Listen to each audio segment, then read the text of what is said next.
Я приветствую вас, дорогие друзья, уважаемые гости и подписчики моего канала. Всем большой привет с 21 сентября. Да, это для тех, кто смотрит по другим часовым поясам, или тем, кто посмотрит в записи. Это прямой эфир, наш воскресный шум, где мы хорошенечко обсуждаем все происходящее. Шумим, как говорится, и отрываемся по полной. Да, будет сегодня над чем оторваться и чем подумать, над чем, соответственно, да, над чем поплакать и над чем...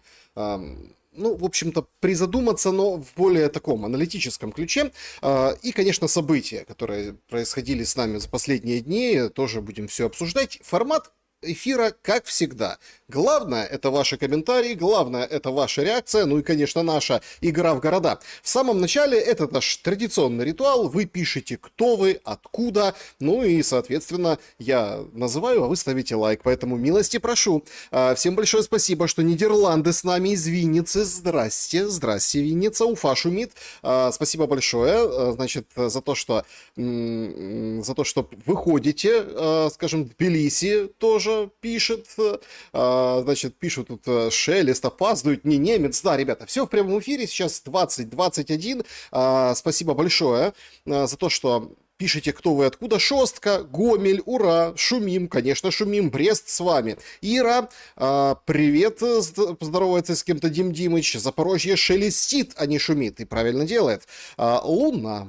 Одесса, Питер, Швеция, Гетеборг, Севастополь с нами. Спасибо большое вам. Нью-Йорк, Ростов-на-Дону. Благодарю, что село Шум, как обычно, на шуме. Будем шумить вместе. Спасибо большое. Спасибо в Жмеринку. Привет большой в Лондон. Обнинск шумит. Сталинград смотрит. Привет с борта НЛО. Ох, НЛО это да. Ждем. Когда там? Ноябрь месяц, говорят. Вот, пожалуйста, в ноябре обязательно поприветствуем вас лично. Архангельск, Таганрог, спасибо большое. Бонн, шумит Карелия, Питкяранта. О, боже, вот это населенный пункт. Питкяранта. Никогда не слышал. Слушайте, спасибо вам большое. Рига, Алматы. Спасибо большое. Часов Яр, Пенза, Санкт-Петербург, Таганрог, Липецк. Принимайте ислам, пока не поздно. Дают советы в чате опытные люди. Ну, вы знаете, действительно здесь, ну, об этом немножко позже поговорим, действительно здесь вот что-то переворачивается в мире, и, наверное, среди прочего, ну, понятно, под украинским углом, под украинским соусом, этот опрос сегодняшнего эфира, он звучит особенно, ну, немного по-другому, но в контексте мировом очень и очень даже. Решили мы вот поговорить на какую тему, да, друг с другом. Как вы относитесь к массовому завозу мигрантов в Украину? Ну, и варианты ответов. Очень спокойно и даже положительно. Ну, мол, хорошо для экономики, отлично, все, весь мир так делает, куда и мы. Соответственно, мигранты — это хорошо, и если там нехорошо, но я спокойно отношусь, меня это не зацепит. Значит, резко негативно ваше отношение, этот вариант тоже есть, голосуйте за него, или относитесь как к неизбежности, третий вариант, мол, ну а что поделать, неизбежно это, будем там уже по мере поступления решать эти все проблемы. Ну или мне все равно, я не в Украине, я не украинец, и в общем... Это вообще тема мигрантов в Украине меня не колышет, мне все равно. В общем, голосуйте, интересно. Пока что большинство тех, кто резко негативно или абсолютно по барабану им, как там будет, что с мигрантами в Украине, эту тему поднимают и активно, скажем так, выносят, так, пеной выносят на поверхность. Будем ее обсуждать и мы. Значит, Андромеда, Харьков, поселок Жуковского, где дроны заходят в Харьков. Спасибо вам большое, что написали, кто вы. Екатеринбург, Волгоград, Лотарингия. Значит, Порту, Португалия смотрим. Ольга, спасибо большое, что смотрите. Лайк поставьте, не забудьте. Значит, Харьков, ХТЗ. Отлично. Тут сразу спрашивают, а чем вы будете платить за работу мигрантам? Ну так, чем? Дадут, будем платить. А чем? Они будут зарабатывать. Будут на самоокупаемости. Значит, Ютубово шумим. Отлично. Петровск на связи. Хатанга. Кременчуг. Амстердам. Падерборн. Литва. Мяжейкяй. Москва. Нарния. Наария, господи, Смоленск с нами, благодарю, да, Азов, Бремен, Донецк, Азов это, кстати, город, есть такой населенный пункт, Азов, Харьков, Новые Дома, Курск, Паттайя, значит, спасибо большое, значит, привет из Пскова, привет в Псков, Москва-Бат приветствует вас, Рим на связи, Молдова с нами, и Закарпатье тоже, и Никополь, привет, Кассель, Германия, Калифорния, Кузбасс, Карачи, Пакистан, Изумрудные холмы, отлично, привет из Красного Луча, знаете, как у нас говорили, опача, мы из Красного Луча, вам тоже большой привет, Днепр с нами, Ялта приветствует, спасибо большое, Белгород смотрит тоже. Друзья, вообще всем вам большое спасибо за то, что вы ставите лайки, за то, что вот это вечер воскресенья тратите для того, чтобы пообщаться друг с другом, пообщаться здесь, вживую, в прямом эфире. Формат общения неизменен, мы вернемся к чату в конце и, конечно, там пообщаемся. Также в предложку, это электронная почта, самая обыкновенная, то есть не переживайте, никто ничего не взломает, никто ничего никуда не подберется, вы просто пишите электронное письмо, есть такая рубрика хорошая, «Колобок, куда мы катимся», и туда можно отправлять свои истории, желательно короткие, ну, покороче, емко, чтобы было описано, та или иная ситуация, которую вы бы хотели, да, вот, обсудить в нашей такой честной компании. И, в общем, из этих электронных писем тоже мы вот озвучиваем вопросы и предложения, и вообще мысли ваши. Это, я считаю, очень такой хороший, ну, такой хорошая грань, да, хороший такой момент в нашем шуме. А вообще шум — это сообщество людей умных, потому что шум без ума не бывает. Сегодня 21 число. И на самом деле многие говорят, что там коридор затмений, да, вот это вот все сейчас немножко попустит. Но кажется, что затмения все-таки они как-то, ну вот, накатывают на головы политиков, всяких там спикеров, тех, кто как бы воюет ртом, воюет другими частями тела, ну, кроме тех, которые нужно, да, чтобы вот именно воевать, противостоять ртом, языком, но зубами вцепились в свои кресла и в свои вот эти миссии, всех просвещать. Там в The Telegraph выдают какого-то там военного эксперта, Жумайла, по-моему, да, он говорит, вот, смотрите, россияне больных тяжелыми неизлечимыми болезнями отправляют на фронт. И это The Telegraph преподносит.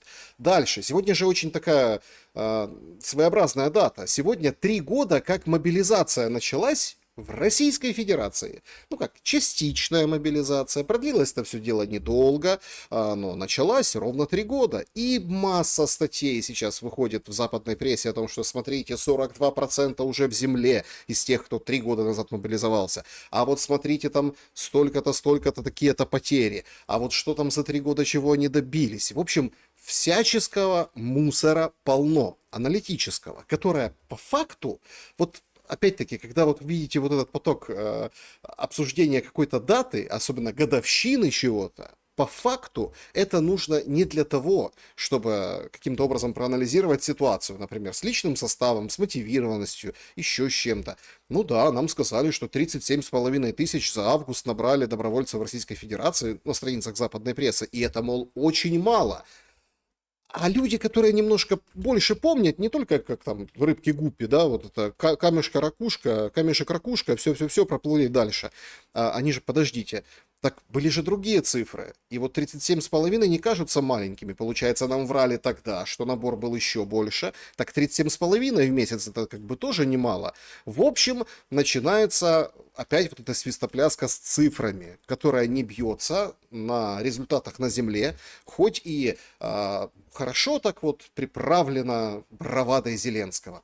Зеленский занимается не только бравадой. Сегодня, ну, мы ждем пока, я пока, по крайней мере, не вижу, может, сейчас появится, да, его вечернее обращение, традиционный разговор с телефоном. Сегодня он подводил итоги недели. Это вот такая новая рубрика. Ну, там, контент-план ему делают. И вот там, итоги недели, да, вот, обстрелы какие были.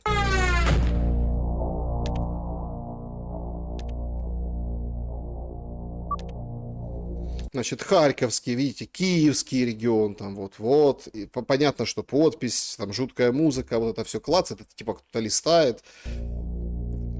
Вот такие вот удары по спасателям били повторно. Донецкий край.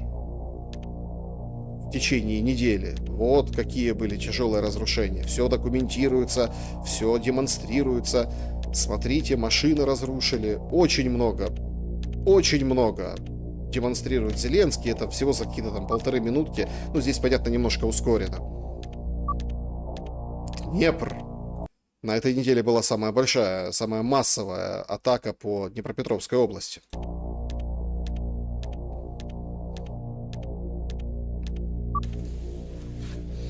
Ну и, конечно, Сумы.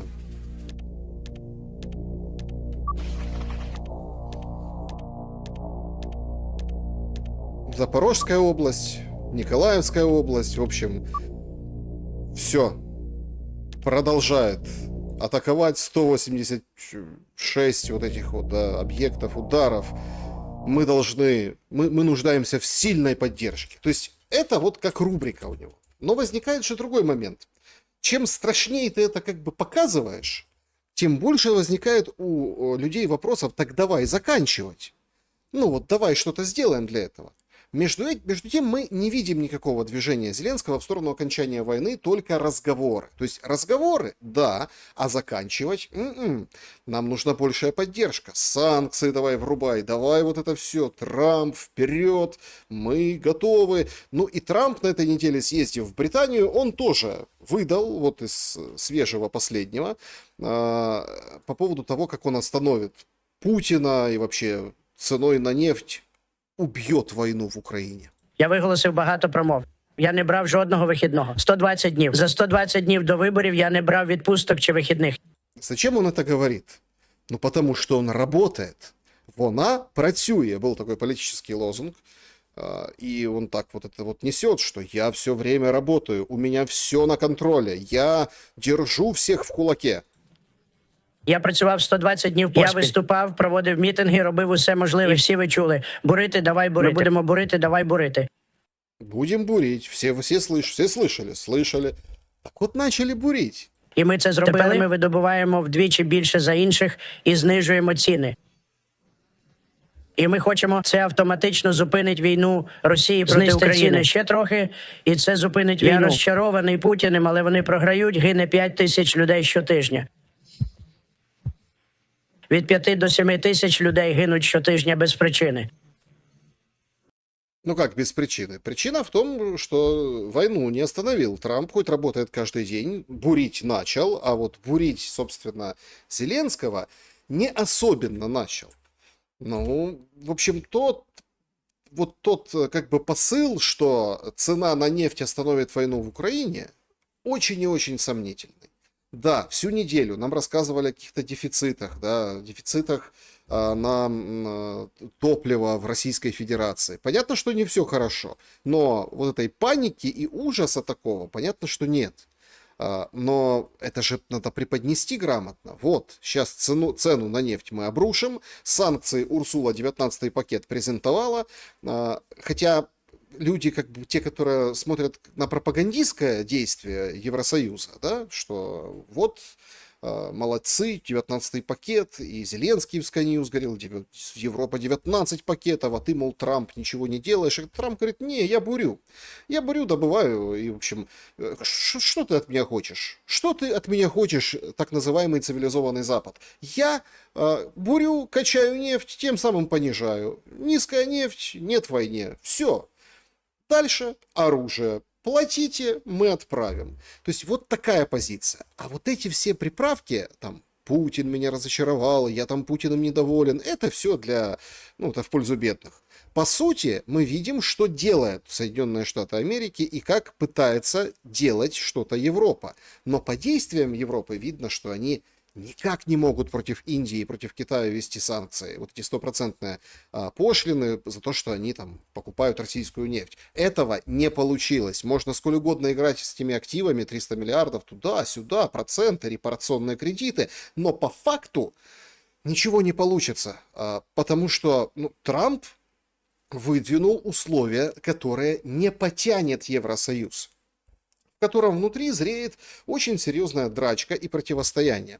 И что самое главное, включились определенные рычаги и моменты геополитические, когда не может Европа, да, свернуть с одной стороны с этого пути, а с другой стороны не может глубже нырнуть уже. Все. Потому что если глубже, то это смерть экономики, а если полностью выныривать, то это там перепонки барабанные порвет. То есть от того, что перепад давления высок. И поэтому Украина представляется таким чемоданом без ручки, но который бросить невозможно. Потому что так хоть медленно идем ко дну, а так, собственно, случится что-то очень и очень страшное. Поэтому мы видим и наблюдаем вот это. И на ближайшей Генассамблее, а там всю неделю шли такие торги, а будет Трамп встречаться с Зеленским, а не будет. Ну, вроде как написали, что будет в Нью-Йорке, да, и вроде как эта встреча договорена. Будем следить на следующей неделе, что они там, как они встретятся, о чем поговорят. Но, в принципе, итог понятен, даже вот этих встреч. Итог понятен полностью. Провал Стармера на встрече с Трампом в Лондоне, описывает британская пресса. Говорят, вот эта помпезность вот эту всю раскрутили. Ну да, там конь прошел, нагадил перед Меланией, королем и, собственно, и Трампом. Ну, так бывает, да. Ну, Камила там еще рядом стояла. Ну вот, а по сути, толку никакого от этой встречи не произошло. То есть переубедить Трампа встраиваться в политику Европы по Украине не получилось. И поэтому следующая вот эта встреча вообще пройдет очень тихо с точки зрения мировой прессы, потому что там на повестке дня другое. Там Палестина. Мы об этом поговорим чуть дальше. Так а что у Зеленского остается? Буквально вечером, вот во время нашего эфира, вот уже он почти начался, распространяют очень интересные, скажем так, аналитические данные, сообщения о том, что НАБУ, а у нас же в Украине НАБУ и СБУ воюют между собой. И вот это НАБУ уже как бы подобралось куда-то близко к окружению Малюка, главы Службы безопасности України. Ну, там даже целый блок этому посвятили. Четвер. Ще одна улюблена журналістка президента Інна Ведернікова, редактор відділу політики «Дзеркала тижня», опублікувала розгромний текст про закулісся атаки на НАБУ і САП, яку готували ще з весни, але підозри людям президента змусили Банкову пришвидшитись. Значит, этот блок, да, там, собственно, опирается на материал Ведерникова. И сейчас будут рассказывать только о Ведерникова. Это та журналистка «Зеркало недели», которой, ну, в общем, у которой были перепалки на пресс-конференциях у самого Зеленского, у первого лица. Улюблена в лапках, бо на тій самій прес-конференції, де Зеленський відшивав ткача з питаннями про його команду, він і Ведернікову виховував публічно. Татаров і Смірнов нічого не зробили, щоб мотивувати парламентську більшість, яку контролює влада, щоб вона надала законодавчі інструменти Вищому антикорупційному суду, щоб він приймав справедливі рішення, а не закривав автоматично справи, тому що у нас не працює кримінальна процесуальна кодекс. Знаєте, мені здається, важливо бути начитаною людиною, ну краще Ну, это эпизод, это, конечно, классика. Я думаю, что когда не станет Зеленского у власти, мы много таких эпизодов еще увидим, хотя мы их уже видим, да, с той, условно, той прошлой, позапрошлой жизни, да, но это, конечно, да, очень важно быть начитанным человеком, но он не такой, ну, я не такой, говорит Зеленский, но это, конечно, очень важно. бути освіченою. Стаття ця буквально анатомія спецоперації по знесенню НАБУ і САП і порятунку команди президента, організовані Зеленським і Єрмаком. З усіма підкилимними деталями про роль в ній голови Служби безпеки Малюка і більш ніж 100% свого генпрокурора Кравченка. Кілька тез. СБУ так криє землю, атакуючи НАБУ, не лише тому, що це наказ ОП. Там мотивовані і особистим. Бюро добралось не тільки до юного генерала Вітюка і підполковника Шила. В поле зору НАБУ попали топ-посадовці СБУ з числа найближчих соратників самого Малюка. Це раз. Два. То есть в статье утверждается, что это закулисье противостояния, там личняк, там ты на моего батон крошишь, я на твоего, и приблизились к окружению самого Малюка, героя Украины, на минуточку, совсем недавно ему Зеленский звезду вешал, спецоперации разрабатывавший, Крымский мост подрывавший. Представляете, на чье окружение позарились? Плівки Міндіча в НАБУ. Розслідування триває. В НАБУ бояться, що з такими темпами НАБУ, правда, не доживе до часу, коли готове буде пред'явити суду залізні докази, почутому на тих плівках. Конечно, не доживет, потому что взялись по полной воевать. На самом деле, то, что за кулисами этой войны, это же просто какая-то жесть. 3. Німецькі правоохоронці досі не передали НАБУ плівки шурми, вилучені в липні у Німеччині мобільні і інші гаджети зама Єрмака. Припускають через німецьку бюрократію, але можливі варіанти. 4. Справу Чернишова і хабарів квартирами загальмувала поява нового епізоду, в якому Чернишов прилаштував власних охоронців і хатній персонал, вичолюваний ним тоді ще Нафтогаз, на гарні зарплати. Стандартная история, там, прислугу, какую-то водителя, какого-то охранника, вахтера, помощника, дворецкого. Ты всех пристраиваешь к себе на работу, платишь им типа как бы зарплату, налоги идут, зарплата капает, зарплата большая, возвращается потом самому начальнику от его дворецкого и так далее. Ну, за вычетом какой-то суммы. Ну, условно, 100 тысяч выписал зарплаты, 5 тысяч платит ежемесячно, и тому хорошо, налоги, все отлично, как бы все чисто, все по-белому, и наличкой возвращают конкретно Чернышову. Это тоже в довесок ко всему прочему, да, вот набушники раскрыли по бывшему вице-премьеру, который тихонечко в лес ушел. Уже и министерства этого нет. Бронювання. Вердикт у дзеркала скандальний. Зеленський зробив свій вибір і не на користь держави. Конкуренція і навіть війна між силовиками були завжди, але під килимом і в межах системи стримувань, які гарантував перший, себто президент. А Зеленський не над сутичкою, він сторона. Він був стороною конфлікту із Залужним, він є стороною конфлікту з ГУР, він є стороною конфлікту з НАБУ та САП. Це руйнує стійкість держави під час війни. Представляете, какой вывод, да, журналисты «Зеркала недели» сделали, что когда Зеленский сторона, получается, ну, он уже игрок, он же играет, да, он же играет за кого-то. Набуса, вспомнили всех тут, да, то есть конкретно, да, Буданова, вот эти все противостояния, Залужного, которого все равно вводят в рейтинги и ставят на первое место. Почему? Ну, чтобы позлить Зеленского. Те, за чим спостерігає вся країна, яка воює, сигналізує про повну дискваліфікацію президента і його команди як третейського судді. Президент вирішив, що йому можна все. Да, он давно уже решил, что ему можно все. С фразы «выйди звідси, разбійник», когда он в Борисполь приехал и там выгонял кого-то, можно было все понять об этом стиле управления и вообще об этом человеке, как руководителе. З огляду на війну, суспільство та партнерів. Я раджу почитати оригінал. Ми постили статтю в наших каналах WhatsApp і Telegram, там можете знайти. Під цією резонансною статтею «Дзеркало тижня» повісило опитування. Чи потрібно Україні обмежити повноваження Служби безпеки України та провести її реформу за стандартами ЄС і НАТО? Вот, смотрите, вот это вот самое интересное, почему, собственно, мы здесь долго остановились. Значит, идет журналистский материал, да, который в «Зеркало недели», который как бы внутрянку, вот это нутро поднимает вот этого злого противостояния и Зеленского, который играет вместе, ну, то есть не над ситуацией, не модерирует процесса. Опять мы возвращаемся к очень интересной параллели. Зеленский всегда хотел быть похож на Путина. Ну, всегда, чтобы у него, смотрите, башни были, и он как бы, ну, Путин как бы над процессом, да, и вот он конкретно, да, вот, ну, скажем так, рычаги у него есть, сдержек, противовесов, чтобы эти башни балансировали, и так, мол, строится. А это вот точно такая же китайская, в плохом смысле слова китайская, копия, но на Печерских холмах, вот на Банковой, вот там, да, то есть и он в это пытается играть, но у него не получается, он занимает сторону.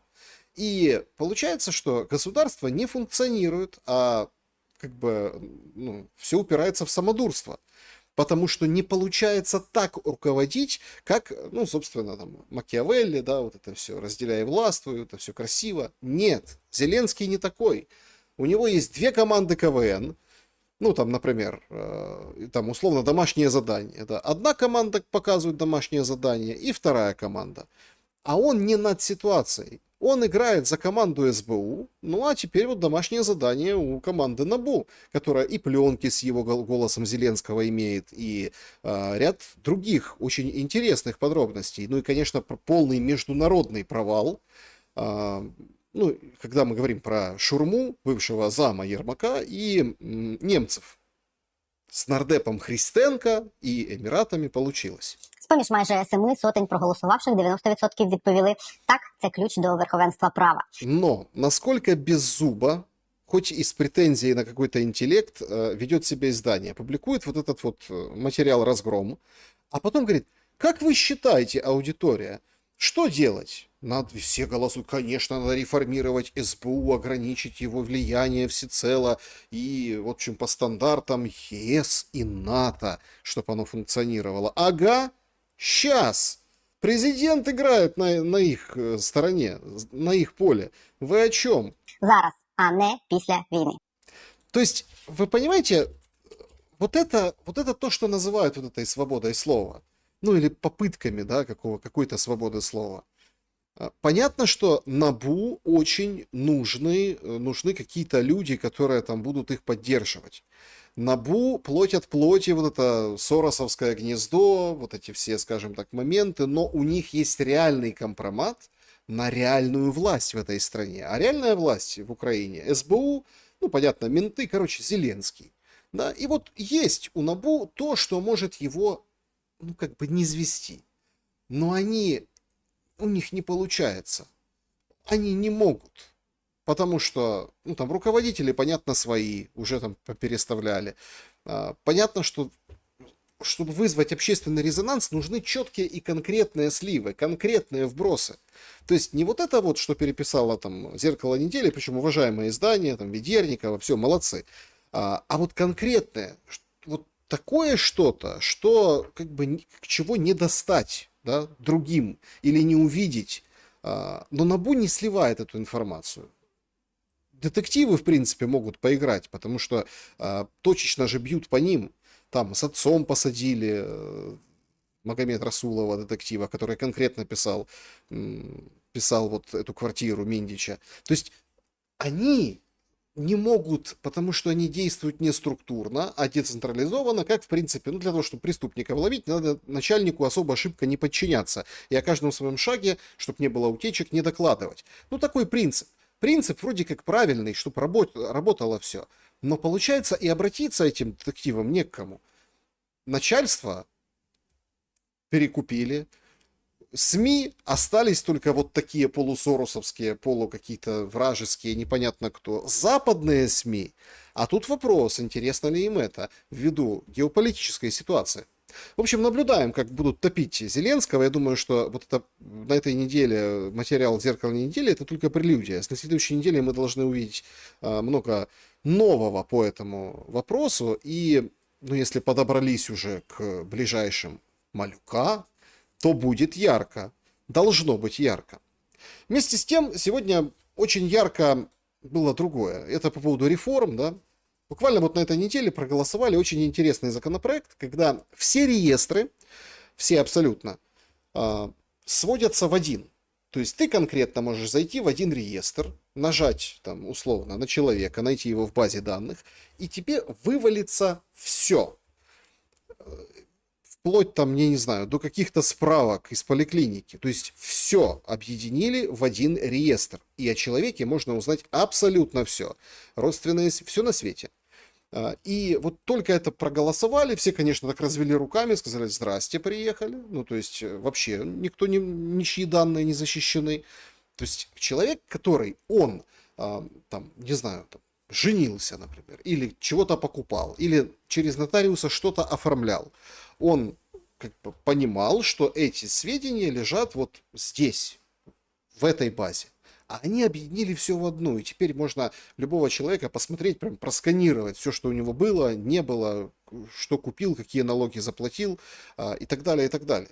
И вот как гром среди ясного неба, Федиенко, народный депутат, говорит, что все, в сети появился архив, где собраны данные граждан с названием, и поэтому, в общем, меняйте номер телефона, двухфакторная аутентификация, электронные ящики, в общем, пожалуйста, пароль установите, потому что все слили. Номера, правда, были, ну, как утверждают, если по тем номерам, которые там можно судить, имеется в виду там депутаты, известные люди, в принципе, правильные номера были. Но, тем не менее, понятно стало вдруг, что это же ужас и скандал. Выходит Министерство цифровой трансформации, Минцифра, и говорит, что никаких не было из ДИИ утечек. Значит, после информации о возможном сливе команда провела расследование, установила, что эти файлы фальсификация и не происходят из системы ДИИ и вообще не результат этого взлома или утечки. Конкретно опубликованные файлы — это смесь старых сливов с коммерческих источников, которые вручную отредактировали, дополнили поддельными записями. Это вот типичная практика черного рынка. Старые сливы как бы освежают и потом берут деньги заново. Значит, мы расцениваем этот слив как диверсия и, в общем, подрыв доверия к государственным органам. Короче, чуть ли там, ну, неправда, не пишут прямо, что это Москва, но чуть ли там не Москва, понимаете? То есть все. Ну, то есть все нормально. Всех собрали. Смотрите, страна, да, идет война тяжелейшая. НАБУ воюет с СБУ. Выходит, так сказать, тоже на неделе скандал был. Нотариальная палата говорит: ребята, все ваши доверенности, все ваши там купли-продажи, все, что там вы как бы все слили. Выходит официальная власть, Министерство юстиции и Минцифра, говорит: нет, все, ничего не слили. Проходит еще 2 дня. Выходит Федиенко, говорит: смотрите, гуляют конкретно. Нет, ничего не слили. В общем, происходит хаос и бардак. И если кто-то думает, что это скучная, никому не интересная тема, это очень интересная тема, потому что она касается всех абсолютно. Она касается военных, гражданских, политиков, чиновников, бизнесменов. Все под колпаком у этого государства теперь в одном реестре. И начались сразу проблемы. То есть сыпется вот то, зачем нужно государство. Ну, условно, защищать интересы гражданина, чтобы никто ничего не знал. Теперь, получается, будут знать все. Все теперь, получается, будут знать.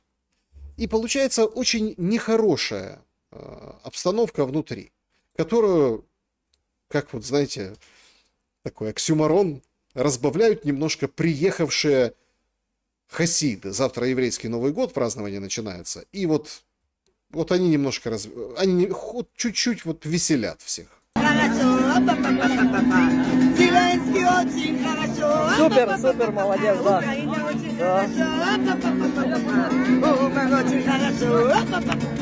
Це гріх не справитись. Супер, супер. Зеленский это очень хорошо. В Умане особенно. И Зеленский это все прекрасно. А в Умане как хорошо, слушайте, от этого Нового года. Умане как, насколько хорошо Умане. Слушайте, это же просто не в сказке сказать, не пером описать. Умань. Цены на жилье. Вот, пожалуйста, 72 тысячи. Значит, за одну ночь.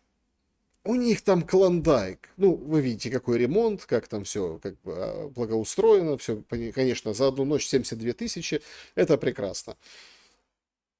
Ну, вот почти там $2000, да? Ну, там 1500 точно. За ночь, 1500. Прям люкс. Слушайте. Вилла Толстого это называется еще. Поэтому и у Зеленского все хорошо, и у хасидов все хорошо. У всех все хорошо, понимаете? Данные сливают, война не останавливается, всем там плевать на это все занимаются своим. НАБУ воюет с СБУ, СБУ делает спецоперации против НАБУ и наоборот, они с Зеленским там вот это вот все как бы перетирают. Но, в общем-то, у всех все хорошо. А что ж с войной? А с войной тут углядели уже такие причины, достаточно неоднозначные. Вот есть такой дроновод Ахиллес, муж народного депутата Федоренко. Українську націю навмисно спаювали і навмисно робили наркоманами. Через різну... Значит, внимание. Украинскую нацию специально спаивали и делали зависимыми. Специально. Кто? Кто? Россия? Русские? Роду фільми, через те, що це модно, круто, популярно, через всеосяжну доступність і так далі. Тому що ми маємо суттєві проблеми, більш ніж суттєві проблеми з кількістю тих, хто хворіють на ці пороки, такі як алкоголь і наркотики. Слушайте, проблемы у нас с тем, кто с этими пороками связан, с алкоголем, наркотиками. Слушайте, серьезно? Как так? Россия в фильмах показывала, да? Ой, какие негодяи. Я вот что-то подобное слышал уже. Что-то вот подобное крутится. А, так это ж про боевики американские 90-х. Там же вот это все насилие, вот эти все, скажем так, все же стало в 90-х можно резко, да, и это все вот так вот, опа, и вывалилось на головы бывших советских людей. И все говорили, ой, так это они специально нам гонят эту чушь, причем сами у себя эти фильмы не смотрят, а вот нам впаривают, они у нас мега популярные, и там вот это черти шо и все эти пороки. Вот где я это слышал. А Ахиллесу браво, он классно вывернул, что это, оказывается, русские нам фильмы плохие показывали и делали, что вот эти все, ну, скажем так, вредные привычки стали модными. Також варто не забувати, що Російська Федерація навмисно проводить кампанії по фінансуванню наркотрафіку в Україну і Да вы что? поставки цих наркотиків на фронт, зокрема. Такі канали були перекриті неодноразово Службою безпеки України, в тому числі, яка активно з цим бореться. Русские, представляете, какие коварные? Они налаживают поставки всяких зелий на фронт украинским солдатам. Ёлки-палки. Слушайте, ну как вообще с ними можно воевать? Вы представляете, какие методы? А интересно, на банковую тоже поставку зелья наладили из Российской Федерации? Вот это, кстати, надо было, я бы спросил у Ахиллеса, а то девочка это постеснялась, не спросила. Представляете, какие коварные русские. Wall Street Journal сегодня выходит с увлекательнейшим материалом, просто необыкновенным. Я считаю, что достойным внимания. Значит, растущая дальность российских дронов осложняет снабжение украинских военных. Дороги снабжения стали почти столь же опасны, как и окопы, пишут там. Вооруженные силы Российской Федерации превращают участки дорог в ловушки. Каждая передислокация это удар. Это вызывает задержки с доставкой боеприпасов, затруднительную эвакуацию раненых, ну и мешает действовать в полную силу. А как они все-таки там наркотики поставляют, интересно? Как? Слушайте, тут вот боекомплект не поставишь, пожрать не привезешь солдату, везде дроны. А они вот это наладили? Слушайте, интересно. Wall Street Journal. Значит, дальше. Сети против дронов ненадежны. Дроны часто сбивают опоры, которые падают на дороги и превращают вот эти, ну, собственно, дороги в непроходимые. Ну и Россия использует вот эти материнские дроны, ну не так перевели, дроны-матки, которые далеко за линией фронта выпускают меньшие дроны камикадзе для атак на машины и прочие, скажем так, перемещения военных и техники. То есть вот как обстоят дела конкретно на фронте. Вот как обстоят дела с каналами поставок. И на фоне всех этих проблем нам вешают лапшу на уши. Значит, то украинцев эти проклятые русские бухать научили, более того, там еще подсыпают им, то вот, собственно, все вот это, весь ужас от них. Ну а что делать украинцам? На Москву идти.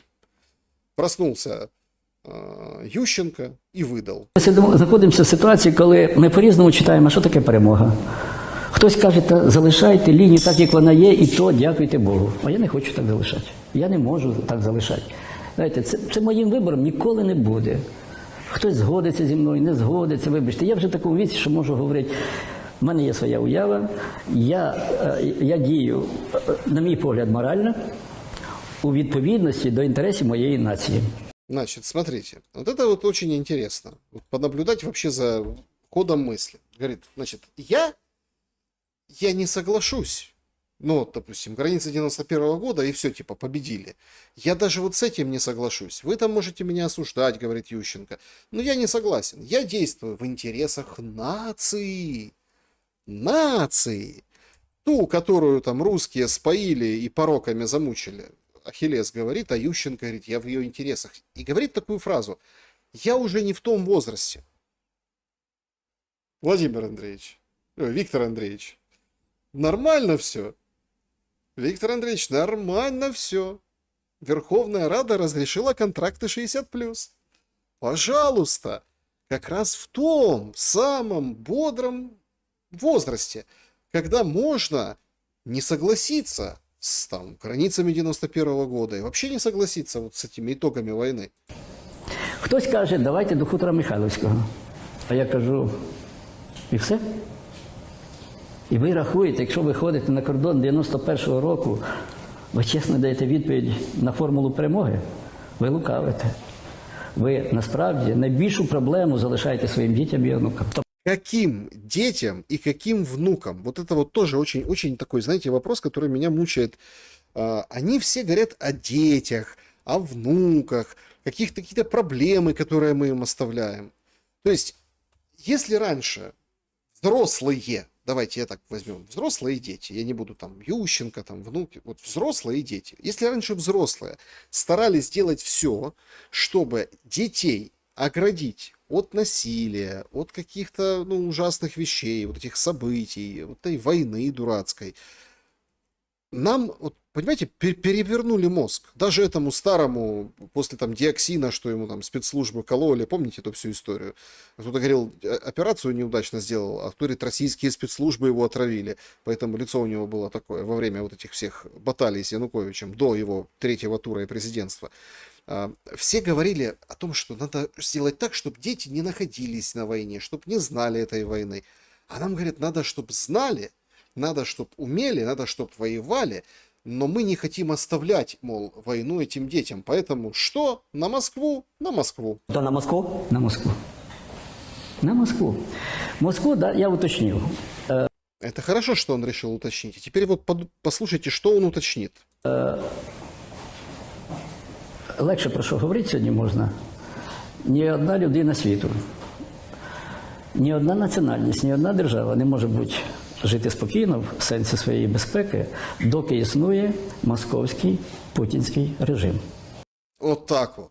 Режим надо сносить. Идти на Москву, сносить режим.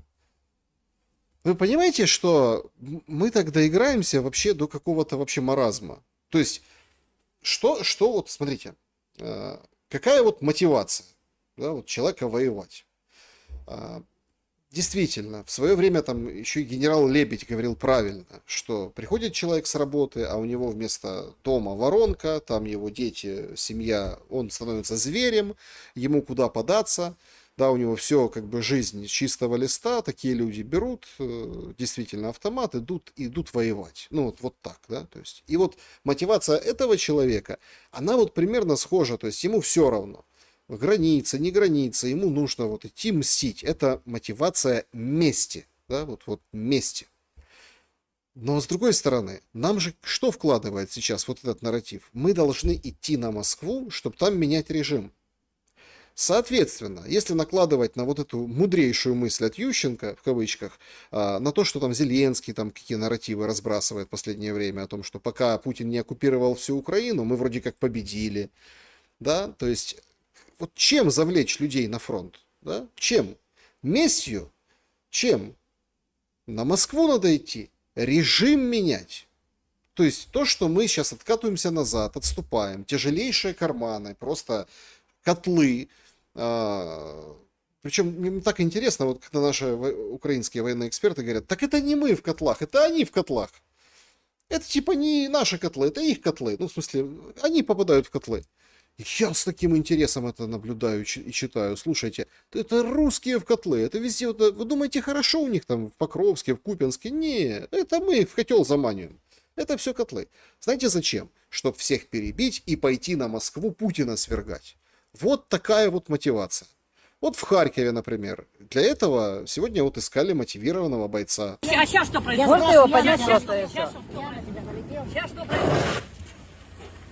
Смотрите, с бородой, звонит кому-то. Вот это все. Иди на Москву. Ющенко тебе. Мы меняем режим Путина. Что ты разлегся? Как помните, там мемы эти, Галя, вставай, там обезьяны, да? Вот давай, вставай. Сейчас что происходит, я не понял. Раз, два, три. А что Что вы делаете? Что вы делаете? Оттаскивайте его! Вы чего? Что вы делаете?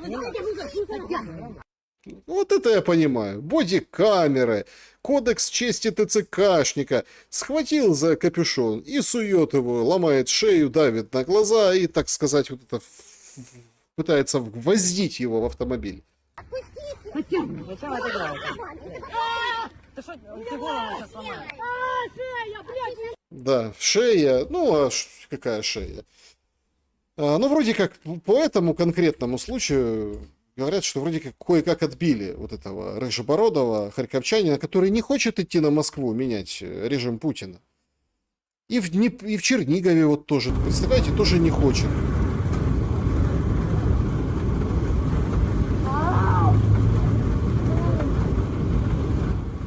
Чего они так кричат? Смотрите, чуть ли там за руки, за ноги вяжут.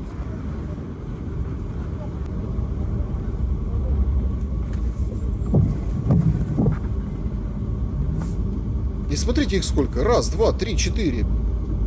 Пять. Пятеро.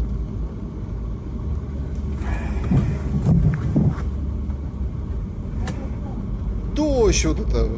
Грязюки. Куда ты вырываешься? Нам Путина побеждать, а ты вырываешься. На Москву тебе сказали, чеши. На Москву. Все ради того, чтобы на Москву. А вот на югах тоже. И с юга будем брать на Москву идти. Рыбачий. Задний вид, а передний вид. Сюда Ну, видите, картина маслом. Пришли папы с детьми порыбачить. Ну и как-то вот все это выглядит достаточно, ну так, не по себе от этих кадров. А тут выгружаются отряды оповещения. А вот я. Пока не подходит. Что было потом, непонятно, подошли или не подошли. Ну, вообще очень интересная атмосфера. Ну, то есть, высаживается прям огромное количество людей в форме.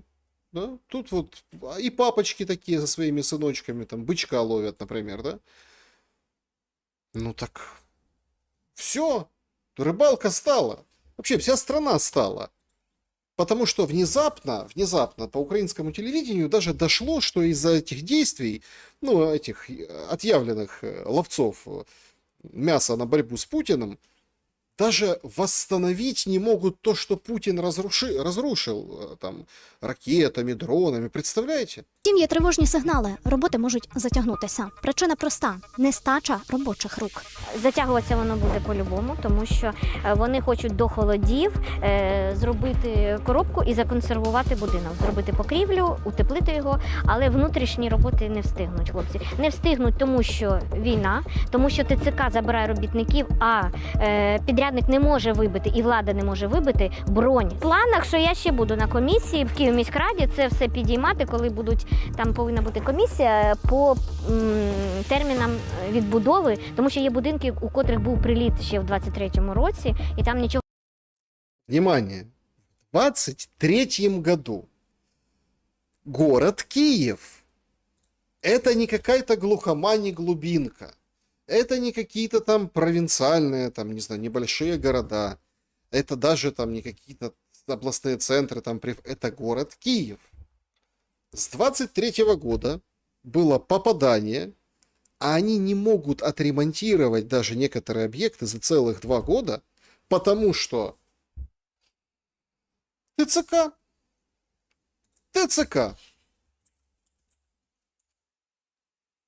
Ну, это же просто какой-то идиотизм. Но всех все устраивает. Всех все в принципе устраивает. ТЦК, ну хорошо, ТЦК. Да, забирают, ну, отстроить, некому строить. Может, кто-то приедет построить? Но об этом немножко позже поговорим, потому что тут Кулеба появился с этими идеями. А давайте завезем, пускай бангладешцы строят, какие-то другие строители строят. Отвлечемся на Америку. И вы знаете, вот обидно, что никто же не пытается вот эти проблемы, да, вот наложить на вот эту вот помощь. Европа выделяет деньги. Под что? На что? Ну, наверное, на восстановление. А оно не получается восстанавливать. Мужиков, строителей, которые это будут отстраивать, там фасады, мобилизуют. Предприятия, которые этим занимаются, не могут бронь оформить. Все. Круг замкнулся. А деньги где? А денег нет. Это очень хорошо понимал в том числе и покойный Чарльз Кирк, ну или Кёрк, как правильно, ну все называют Кирк, которого убили во время встречи со студентами выстрелом, да, вот этот парень, так сказать, который жил с трансгендером, пули там писал всякие антифашистские вещи.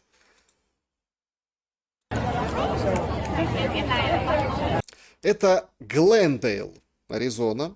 Место, где это вот фактически там несколько, там час назад, да, вот эти кадры оттуда. Люди собираются на похороны к Чарли Кирку. 300 тысяч человек оценивается ожидание, да, вот от количества. Самолеты, отдельные прям борты выписывают под это событие. И вот один из таких бортов внутри начали петь христианский гимн Amazing Grace, когда их рейс приземлялся, да, в Аризоне.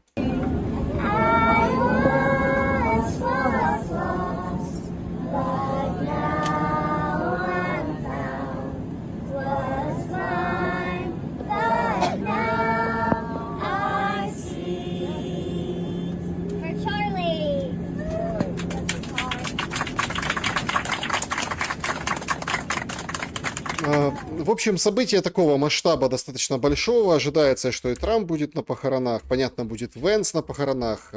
Вот так выглядит трибуна вот того места, где будут прощаться с Чарли Кёрком. Как видим, ну, надо приглядываться, наверное. Короче, все за пуленепробиваемыми стеклами будут стоять спикеры. Есть такие выгородки. И это, вот видите, делается, ну, вот таким специальным образом. Поэтому это вот происходит сейчас, и там новости еще будут из-за разницы часовых поясов, да, вот из прощания, из заявлений и всего прочего. Это пока мы на Путина собираемся. А пока мы вот идти на Путина собираемся, кто-то диверсию устраивает, представляете? То данные ворует, то еще что-то. Вот сегодня поезд Киев-Рахов. На станции в Яремче какие-то умельцы, так сказать, проникли в электронное табло вагона и написали то, что написали. Полиция оперативно приехала, изъяли планшет, который там управляет вот этими красненькими циферками. И, в общем, так взялись строго. Все зафиксировали, все сразу снимают, видите, на телефон, какая слава России в Яремче. Ух, какая жесткая провокация. Будут, так сказать, разбираться. Но это мелочи. Война идет разрушительная. Война идет тяжелейшая. Сегодня 3 года с того момента, когда Россия начала частичную мобилизацию. Чем не повод поговорить про украинскую мобилизацию? Вот нардеп Костенко критикует выезд 18-22, но в целом признает, что это нормально все в Украине с мобилизацией. Ну, ви ж видели ті кадри там з Харкова, ще откуда-то. Все хорошо. Ви сказали, що у нас 2 проблеми економіки і мобілізації. Ну, зокрема, у нас багато проблем, але, зокрема, це ці. А як мобілізаційні процеси рухаються станом на зараз? Рухаються. Скажімо, вони трохи краще, ніж були там півроку тому. Ми завжди називаємо кращими, що вони краще рухаються, коли ми набираємо хоча б половину від того, що нам треба. Значит, мы говорим, что хорошо и движется все, когда мы набираем хотя бы половину от того, что нужно. От зараз ми набираємо половину від того, що нам би було треба для повноцінного укомплектування наших бойових бригад, і створення нових підрозділів, зокрема резервів. Ми набираємо половину, на щось нам це вистачає, ми можемо триматись в тому темпі, в якому ми тримаємось. Не йде якась зараз мова про великі контрнаступальні операції, йде мова про утримання оборони. І ми вже наскільки довели до того, що навіть про це вже про створення нових підрозділів мало хто розмовляє, бо це відразу з'являються критики, непрофесіонали говорячи про це. От ми тримаємо на рівні невеличких резервів і утримання позицій. Тому мобілізація вона йде, звичайно, навіть при той кількості у нас набагато гірша якість зараз. Але це про те, що я кажу, над чим треба працювати. Людей потрібно заздалегідь готувати. А коли ми молодь випускаємо, а стариків кажемо, підете на фронт, то в нас ситуація погіршується, а не покращується. Ну вот такая ситуация. То есть мы, значит, молодежь отпустили, набирают примерно, чтобы уровень был посерединке, то есть половина от того, что надо, и никто ни про какие контрнаступления речи не ведет. Но это ж Костенко, он всего лишь депутат какой-то, воюющий, СБУшник, там вообще не пойми кто. Зеленского надо спросить. Зеленский под Добропольем наступает, точнее как контрнаступает. У него там впереди задача разгромить российские войска на Донбассе. То есть никто сдавать и обменивать территориями не будет. Соответственно, что? Правильно, будут еще более ужесточать вот эти мобилизационные разные, скажем так, мероприятия. Ужасающие по своей сути, по своей форме, ну и, конечно, по содержанию. Причем, что интересно, а как вот эти, вот смотрите, тут же тоже очень интересно считывать подтексты. Говорит, как движется? Да нормально движется. У них все нормально. Они там на симпозиумах дрончики презентуют, там всякие там выставочки. У них все хорошо. Журналистка так вот это, понаклоняются в ушко друг другу, что-то там комментарии подают. У них все хорошо. А есть такой город Димитров, да, ну, Мирноград по-украински называется. Вот что, например, вот от него осталось. Вот это осталось от него конкретно. То есть ужас какой-то. Это с высоты птичьего полета. Там, где жили люди, там, где была, ну, хоть какая-то жизнь, школьный вон стадион. Вот, пожалуйста, полностью дома выгорели. Выбито все. Все. Вот так выглядит, например, сейчас Мирноград. А в Харькове посчитали аналитики, вообще удивительные вещи происходят. Значит, Харьковская область, смотрите, вот Купянск, да, ниже. Россияне создали килл-зону, ну, как бы, зону смерти. Вот здесь 45 километров, вот здесь 45 километров, вот Волчанск и ниже. Великий Бурлук, там, ну, то есть 45 километров. Вот эта зона, там уничтожается все. И такие зоны будут создаваться и дальше. В то время, пока нам говорят, что на фронте все хорошо. Что такое килл-зона? Это возможность вообще контроля над этой территорией с неба, с малого воздуха, с малой авиации, дронами, короче. Это вот все про те же сетки, которые натягивают, какие-то моменты, чтобы, в общем, засады дроновые. Это вот об этом. То есть этот кусок Харьковской области фактически выглядит как зоной смерти. Зону смерти контролировать невозможно. Поэтому, ну, если так вот уже по классике говорить, то, понятно, там украинские флаги, там украинские военные. Но на 100% говорить, что мы там контролируем эту территорию, если противнику удается создавать зону смерти, невозможно. Получается, что такими лаптями, достаточно большими, широкими мазками по карте, у нас фронт выглядит абсолютно по-другому. Ну, а насчет вообще вот этих сеток, конечно, меня поразила сегодня эта новость по поводу, ну, вот это сетки, заказы, антидроновые сетки, изготовление, там 370 тысяч квадратных метров, короче, огромную партию, доверили ФОПу, ну, то есть предпринимателю, частному предпринимателю, девушке, которая раньше была вебкамщицей. Ну, то есть на вебку, так сказать, делала разные вещи. И это Херсон, который просто неимоверным образом страдает, как ни один другой вообще регион от вот этих килл-зон, да, от вот этой борьбы. То есть взяли деньги, там 8 миллионов, по-моему, гривен, что такое. Взяли деньги, перечислили тендеры, не тендеры. Она ФОП открыла в июле месяце, вот эта девушка. Открыла себе ФОП, на нее перевели деньги, без тендера, без ничего. Она должна изготовить там кучу тысяч квадратных километров вот этих сеток. Натягивать там будут, еще что-то. А может и ничего не будут. А может, что-то за сетки. Ну, понятно, из-за границы просто приходит вот этот материал. Там они где-то рыболовные вообще, из Дании. Вот такие, это все просто отмывание денег идет. В то время, когда местные в том Херсонском крае просто, ну, они не могут воды в колодец сходить набрать. Все простреливается дронами. Все. И вот это нам говорят, что все хорошо, в принципе, все идет. Давай, мобилизация своим чередом, все в порядке.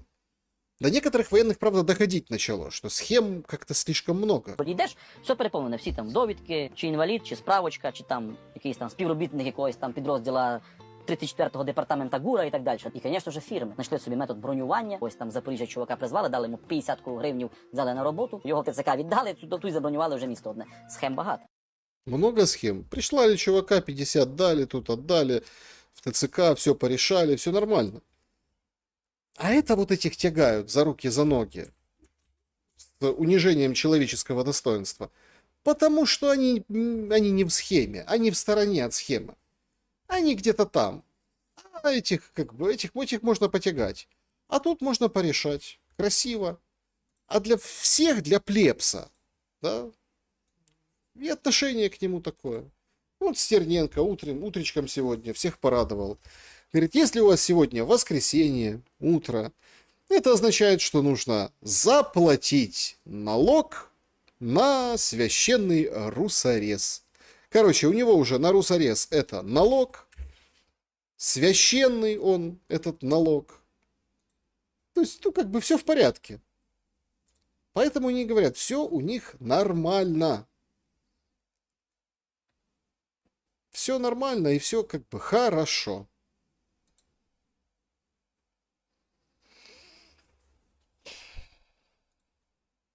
Это Илон Маск одинокий на церемонии прощания. Да? Ну, пока он самый первый пришел в эту вип-ложу, это все дело происходит на стадионе, вон сцена, и вот нашли его, так сказать, одинокого Маска. Это вот прямо сейчас происходит на церемонии прощания с Чарли Кирком, поэтому, в общем, вот такая вот история. Ну и по поводу налогов, это же тоже показатель успешности. Вы помните эту барышню? Это украинская актриса клубничных фильмов Юлия Синюк, Джозефина Джексон. Ее, значит, брали, водили по студентам. Она говорит, надо, так сказать, ну вот, поддерживать Украину всем, чем можно. Вот эти фотографии, она там рассказывала, что как это работает индустрия. Краснеющие пацаны, вот эти студентики, и вопросы задавали. Это все под эгидой каких-то грантов происходило. Нам вообще они рассказали и показали, что как о суперпатриотке. Не получилось. Значит, заявила она, что покинула Украину из-за усиливающегося давления правоохранителей на девушек в индустрии 18+. Я, когда увидела, какой трешак начал происходить с теми обысками девушек, решила уехать от греха подальше. Не вижу смысла сидеть в стране, где закон судит за голое фото в телефоне. 29-летняя Юлия Синюк, также известна своей волонтерской деятельностью, в частности, она, будучи тренером по плаванию, ну это так тоже можно назвать, занимается психологической поддержкой воинов, потерявших конечности на войне. Я поэтому теперь не могу стабильно поддерживать ребят из Титановых, ну это центр реабилитационный, на их мероприятиях, в их инициативах, так как я не в Украине, а являюсь амбассадором и чувствую определенную ответственность, добавила она. То есть вебщица у нас может спокойно провернуть через свой ФОП деньги на сетку для дронов. Это вот возмущается, что тут хватают за задницу телефоны, в прямом и переносном смысле телефоны у девок проверяют и всех заставляют налоги с OnlyFans оплатить и со всяких других подобных ресурсов. И если что не так, если нет ментовской крыши, судят тебя конкретно за распространение материалов неподобающих. Но она же как бы поддерживает моральных дух раненых, вот эта звезда. Ну, а видите, ответственность чувствует, приходится уехать. Все-таки, видите, какие плохие силовики. Вот поэтому пускай воюют друг с другом. Эти проклятые силовики в Украине. Я вначале сказал, что, в общем, будет сложно на следующей неделе чего-то внятного добиться по Украине, каких-то больших вещей, больших решений, серьезных прорывов. Почему? Потому что все перебито темой Газы и признанием Палестины. Значит, ряд стран сегодня сообщили, что признают государство Палестина. И завтра вот начинается вот этот, собственно, Генассамблея в Нью-Йорке, и это будет ключевой темой. Это Макрон вышел уже и заявил о том, что он не просто поддерживает Палестину, а вообще считает действия Израиля геноцидом и терроризмом. Это вот реагирует непосредственно Бен-Гурион, ну вот этот, скажем, министр иностранных дел Израиля. Значит, признание Великобритании, Канадой и Австралией палестинского государства в награду за убийц Нуха требует немедленных контрмер, немедленного установления суверенитета в Иудее и Самарии и полного подавления палестинской террористической власти. Я намерен внести на предстоящее заседание правительства предложение о применении суверенитета. Проще, если проще. Значит, это означает, что Израиль будет сносить Газу. Свежее заявление Трампа по поводу Газы, говорит, США будет разбираться, что там и как. Это, конечно, ужасно, когда столько людей гибнут, но люди-то гибнут. А вот эти бульдозеры израильские, Д-9, уже в Газе, уже поехали туда. Зачем бульдозеры в Газе, я думаю, объяснять не надо. Будут все сносить и равнять с землей. Подрывают мечети, народ выдавливают дальше, создадут для них что-то типа такого гетто, какого-то компактного поселения где-то там в лагере для беженцев, а сами будут сносить до основания, а потом суверенитет восстанавливать Самарии, там, вот этим территориям. То есть Нетаньяху тоже вышел, сказал, не будет никакого палестинского государства. И это будет самая главная тема, которая полностью перебивает вопрос войны и мира в Украине, к большому сожалению. Как так получилось? Что будут предпринимать? Это особенно опасно. Вообще тема Газы, она особенно опасна для Украины. Потому что если все закончится так или иначе, победой и разгромом палестинцев, Макрон предлагает, давайте проведем выборы в 26 году, демилитаризуем, Хамас как бы разгоним, но будет палестинское государство, тихое, мирное, хорошее, доброе, светлое. Израиль против. Израиль говорит, не, будет, значит, наши какие-то суверенные территории. Почему это вредно для Украины? Потому что точно так же, если это проглотят, никто и усом не поведет, если Украины не станет, например, да, как к примеру. Да, есть там народ, бедный украинский народ, ой, бедный украинский народ, ничего, мы его примем в каких-то территориальных границах или в каких-то странах, мы там будем поддерживать, продлевать защиту от бед, беженство, вот это все, то есть выплаты даже, может, будем какие-то давать. Но по факту, там другие планы. И вот это будет очень опасный прецедент, когда ООН со своими решениями это отправят в мусорное ведро, затопчат и как бы землей притрусят. А Украина, во-первых, может столкнуться с еще более разрушительной войной, а во-вторых, никто не заступится, даже в юридическом плане. Или как, заступятся, как коалиция желающих, как бы на словах. Мы с вами, мы вместе, да-да-да, окей, окей. Но, да, но нет. И, собственно, судьба Газы может отзеркалиться в судьбе Украины. И это самый опасный момент.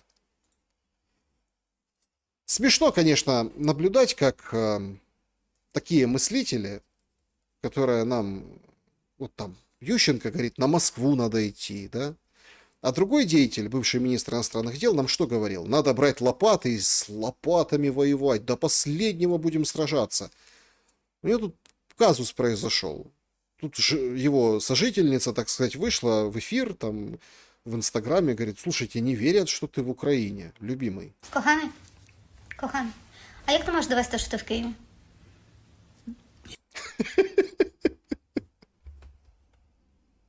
Какой-то, я не знаю.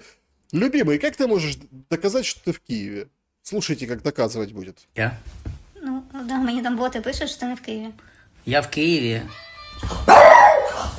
Бо ось Марік гавкає. Гавкане. Ні, насправді я в Києві, тому що я завжди говорю правду і від цього потерпаю, бо не всім вона подобається. Тому я вам говорю правду. Я в Києві. Давай ті там двері відкриємо. Да. Я в Киеве, потому что всегда говорю правду. И, в общем, многим это не нравится. Поняли? Поэтому я правду говорю, я в Киеве. О, как! Вот это мысль. Вот это завернул. Вот это вот прям голова. Но выдал он абсолютную тяжелую на самом деле историю. Не буду говорить, что абсолютную дичь, но тяжелую историю для перспектив Украины. Вот выступление. Кулеба слово держит. Але у нас відбувся шалений цей скачок у 22-му році, це жахливо. Зараз відбувається друга мікрохвиля, але дуже помітна, яка матиме далекосяжні наслідки. Це виїзд хлопців 18-22 років.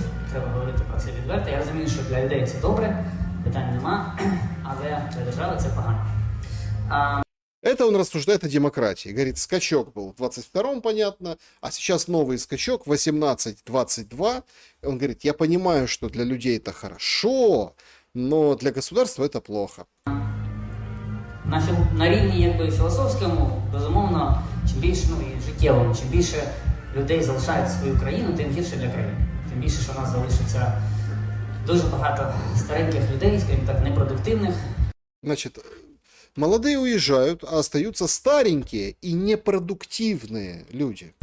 Підвищувати пенсійний вік буде надзвичайно важко, тому що молоді люди ходять на протести, а бабусі і дідусі ходять на вибори. Тому вони оберуть політиків, які не будуть підвищувати пенсійний вік. Але тому в мене немає конкретної цифри, але я знаю точно, що ми повинні розраховувати тільки на тих, кому ця країна потрібна. О, мы должны рассчитывать на тех, кому эта страна нужна. Интересно, заинтриговал. І хто залишається і готовий її відбудовувати. Такі люди завжди будуть. І ми маємо відповідно свої задачі, свої амбіції прив'язувати до тієї кількості людей, не загальної кількості, а ще й структурно. Тобто підприємці, хто буде створювати власну додану вартість в країні, ставити на них. Ну і в принципі в історії України і будь-якої країни світу полягає в тому, що більшість потрібна раз на 4, це дуже цинічно прозвучить зараз, більшість потрібна там раз на 4 роки на виборах, а країну рухає вперед завжди меншість, будь-яку країну. І це теж буде наш досвід. Тому нічого гарного у нас в плані населення не буде, ми в негативній динаміці, вона у нас була і до війни найгірша в Європі. Ніхто не хоче народжувати вже ніде в світі, тому можливо нам доведеться відкривати країну для міграції, Бангладеш, Непал, Індія, Філіппіни, В'єтнам, з задоволенням. Бангладеш, Филиппины, надо открывать. Вьетнам, давайте, все к нам. Че, надо открывать. Ну, а куда поделать? Ну, что, большинство, это на выборах хорошо, а в стране-то как жить? Надо же как-то жить в стране. Поэтому давайте открывать для мигрантов нашу страну, говорит бывший министр иностранных дел Кулеба. Попереду дуже важкі часи, але я спокійний, тому що я бачу, що в країні достатня кількість людей, яким вона потрібна. Вот так вот. Красиво же сказал, в конце завернул. Достаточное количество людей, которым она нужна. Поэтому мигранты пускай приезжают, ничего страшного. На этот, скажем так, спич отреагировал депутат Данила Гетманцев. Значит, заявление Кулебы об открытии границ для мигрантов с Бангладеша и Непала откровенно удивило. Мне кажется, в конце концов, нужно закончить превращать и страну, и наших людей в объект чьих-то экспериментов. Люди с другой культурой, языком, религией, давайте будем откровенны, далеко не всегда с желанием работать. Никогда не решать демографических проблем в Украине, или решат их так, что не приведи Господь, они потом вообще любые проблемы решались. В конце концов, соискателям простых решений, сложных проблем нужно понять, что линейных решений не существует, а переселение большое количество чужих людей будет иметь необратимый эффект для будущего народа и страны как таковой.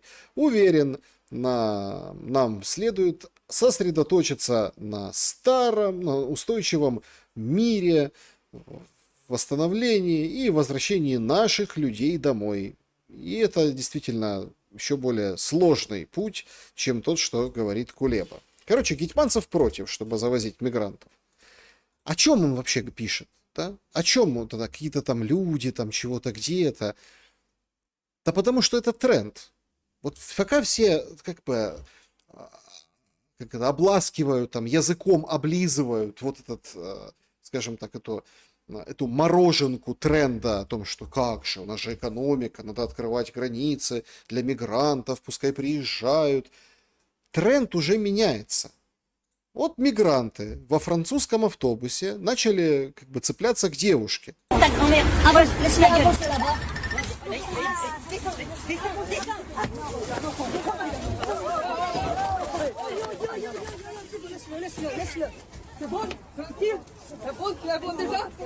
Но нашелся, так сказать, француз, который, ну, как бы вот,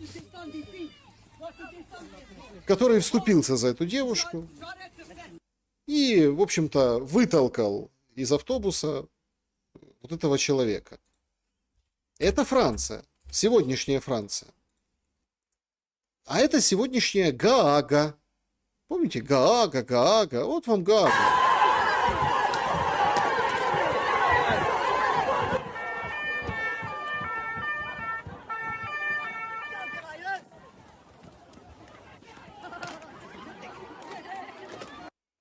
Эти люди митингуют против миграционной политики, против засилия мигрантов в Гааге.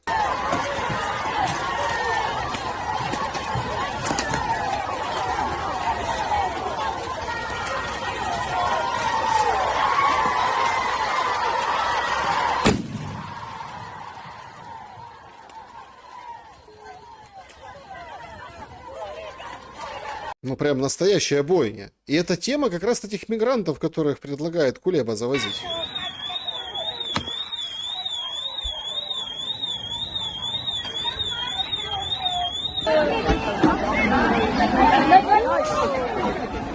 Машины жгут, видите. То есть люди, тут тренд меняется. Люди становятся жестче.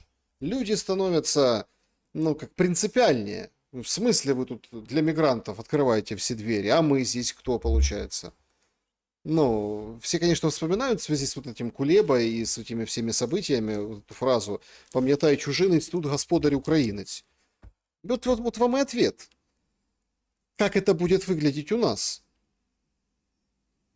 Ну, или у нас некому будет митинговать вот таким вот образом по этому поводу, по поводу мигрантов. Видимо, некому. Потому что пенсионеры так не будут лупиться с полицейскими и, так сказать, противостоять и защищать эту страну. Но с другой-то стороны, пенсионеры, конечно, может и не будут, но такие тетки перед климаксом или в первой стадии, вступившие в нее, вполне себе могут. Зачем нам мигранты, если мы своих же, внимание, детей в поездах чморим? А ви їдете, скажіть, будь ласка, куди? А чому ви російською розмовляєте? Ви ж не в Росію їдете? То есть оно лежало на второй полке.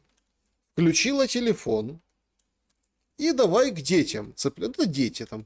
Пацану там 16 где-то. Эта девочка вообще там лет 12 может.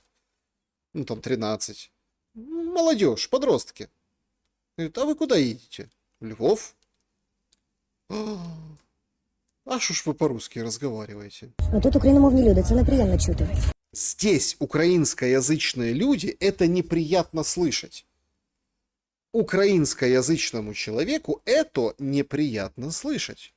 Не давайте, ви зросійщуєте дітей, котрі поруч. Чому ви не маєте Вы сидите и зросійщуєте, ну как, облучаете обрусением, получается, да? Детей, которые рядом. Ты чё? Так вот не было бы тебя, говорила б оно, балакала б то українською, а тут ти їдеш во Львов. російську мову? Розмовляйте вдома, щоб вас не чули. І ви їдете у Львів ригати російською? Так, їдемо у Львов ригати російською. Ну це Едете во Львов рыгать по-русски, ну, русским языком. Ну, пацан, конечно, молодец, он там не сдался, но он, собственно, как бы отшил тетку в плане того, что не стал, в общем, закончил конфликт. Но он вообще, если честно, не ожидал. Видно было, что и девочка в шоке, и паренек в шоке. Но где сидят в купе, купили себе какой-то еды какой-то с Макдональдса, сидят, жуют, ждут отправления поезда во Львов. Там вот рядом, ну, я так понял, там мужик какой-то, ТикТок смотрит. Все хорошо, но это лежала на второй полке, решила, так сказать, выступить. Вам не потрібно. Ви їдете додому в Росію. Едьте, говорит, домой в Россию. Едь, говорит, домой в Россию. Я вас попередила, мені неприємно чути москальське. Мені неприємно чути москальську. А я вам повторюю, мені неприємно чути москальську. Я не до вас додому прийшла. Поважайте українців, серед яких ви Добре? Нет, не добро, нехорошо. Это ужас, который произрастает. Это ужас и кошмар. А все, вот как они с мигрантами собираются вот общаться? Вот эти вот тетки бешеные, которые... Они на каком языке едут рыгать во Львов? На русском. На русском. И не надо рассказывать байки, не надо показывать вот этих там каких-то, ну, там, африканцев или каких-то, ну, имеется в виду ярко выраженных, не здешних, которые там пытаются что-то говорить на украинском. Все те мигранты, которые там с других стран в Украине, они все говорят на русском, не на украинском, на русском. Потому что это такая среда мигрантская, они мигранты между собой тоже, им проще, легче общий язык найти. По-русски говорить. Те, кто знают русский язык, те вот находятся в Украине и работают. И так будет и дальше. И они будут по-русски говорить. А эти мигранты, это просто, они покажут вот это, возьмут это зеркало и вот это свиное рыло, вот так вот, опа, и покажут всем. Потому что мигранту же плевать на вашу там приемное, на приемное. Мигранту нужно, чтобы этот язык, да, выполнял какую-то функцию. Ну, то есть, чтобы, первое, во-первых, все поняли, что ты хочешь там в магазине, справку получить какую-то, еще что-то. Во-вторых, функционал языка, да. Во-вторых, чтобы все понимали, то есть конкретно в разных местах. И приедут к тебе мигранты русскоязычные, ты их тоже будешь в Россию отправлять. Самое главное, никто, послушайте, никто от слова совсем не говорит вообще, откуда это повелось, откуда взялось это все. Да? А взялось это все от вот таких вот деятелей. Вот есть такой журналист, ведущий на «Эспрессо», по-моему, где-то, Руденко у него фамилия, он целое обращение записал, говорит, язык это оружие. Мені набридли ті, хто в Україні говорять російською і нарікають на те, що хтось їх змушує говорити українською. Вас ніхто не змушує говорити українською. Боже, какой ты страшный, слушайте. Вот время позднее вот вам показывать такое. Значит, никто вас, говорит, по-украински не заставляет говорить. А вот в поезде что было? Это так, это исключение из правил. Подобається вам російська, беріть валізу і їдьте до Російської Федерації. В смысле? И этот тоже, смотрите, страшный, с Бандерой на этом, на красной футболке. Всех гонят в Россию. То есть, нравится по-русски тебе, чеши в Российскую Федерацию. Ну так, ну, давайте. Вот понимаете, вот тут тоже такой момент. Гетманцев пишет, говорит, хватит над нами социальных экспериментов. Так это будет последний социальный эксперимент государства Украина. Вы просто открываете границу в сторону России. И говорит, вот вы по-русски, и все. И ты можешь уйти. И мы посмотрим. Причем в сторону России ты сможешь перейти, а дальше ты там лети куда хочешь. В любую страну. Вот такие условия этой игры в кальмара можем сделать. А кто здесь останется? Кулеба и мигранты здесь останется. Ну и вот эти вот тоже с Бандерой на футболке. Ужас какой-то. Слушайте, не хочется смеяться над людьми или там оскорблять как-то. Ну такое ночью приснится, это, я не знаю, рабочая неделя начинается завтра. Давайте відверто скажемо. Давай, откровенно. Під час війни, коли російська мова є чітким маркером свій-чужий, русский язык – это маркер свой-чужой. Вы об этом знали? Я что-то ничего не знал. Ну ладно, поверим ему. Хорошо, маркер свой-чужой. абсолютно очевидно, той, хто говорить українською, той є представником української держави, і той дбає про майбутнє української держави. Той, хто зараз нарікає на українську і намагається захистити своє так зване право на... Не-не, остановись. Остановись. Крепыш Бухенвальда, остановись. Не так называемое право, а право, которое записано в Конституции. Только и всего. Не надо так называемое. Так называемый – это ты, журналист и патриот, так называемый. Російську – це є людина, який в будь-який момент може з квітами піти зустрічати Путіна. То есть на украинском языке никто с цветами Путина не пойдет встречать. Серьезно? Руденко, ти чого? Скільки вам ще потрібно отримати на голову ракет, шахедів, та й загалом, скільки ще має бути спалених міст і сел, щоб зрозуміти, що Росія – це окупант, це країна-агресор. І Росія... Не-не, язык при чем? Ладно, Россия, оккупант, агрессор, шахеды на голову, все понятно. Русский язык при чем? і все, що пов'язано з Росією, несе смерть українцям, в тому числі і російська мова. Ви можете будь-якою мовою говорити в Україні, це ваше право, але нічого не вимагайте від держави, яка зараз захищається від держави-агресора Російської Федерації. Вот в чем вопрос. То есть, смотрите, по-русски говоришь, говори, ну, он тебя тут научил, повоспитывал, но ты ничего не требует от государства. То есть, если ты по-украински говоришь, требуй. А если по-русски, не требуй. Вот и все. Подивіться, Російська Федерація жодним чином не захищає українців, які живуть на території Росії, і жодним чином не робить жодних преференцій тим, хто міг би говорити або хто. Не, подождите, защищает и делает преференции. Это тут тоже такой вопрос спорный. Ну, то есть, защищает, делает преференции. Формально в Крыму 3 государственных языка. 3. Крымско-татарский, украинский и русский. Формально, да. Но украинский там не в части, потому что... Ну, а что? Ну, не популярен. Ну, вот и все. Поотказывались в школах, да и все. Никто не говорит, потому что не хотят люди. Те, кто хочет, те свободно говорят по-украински, украинские песни поют и так далее. Хто говорить українською мовою.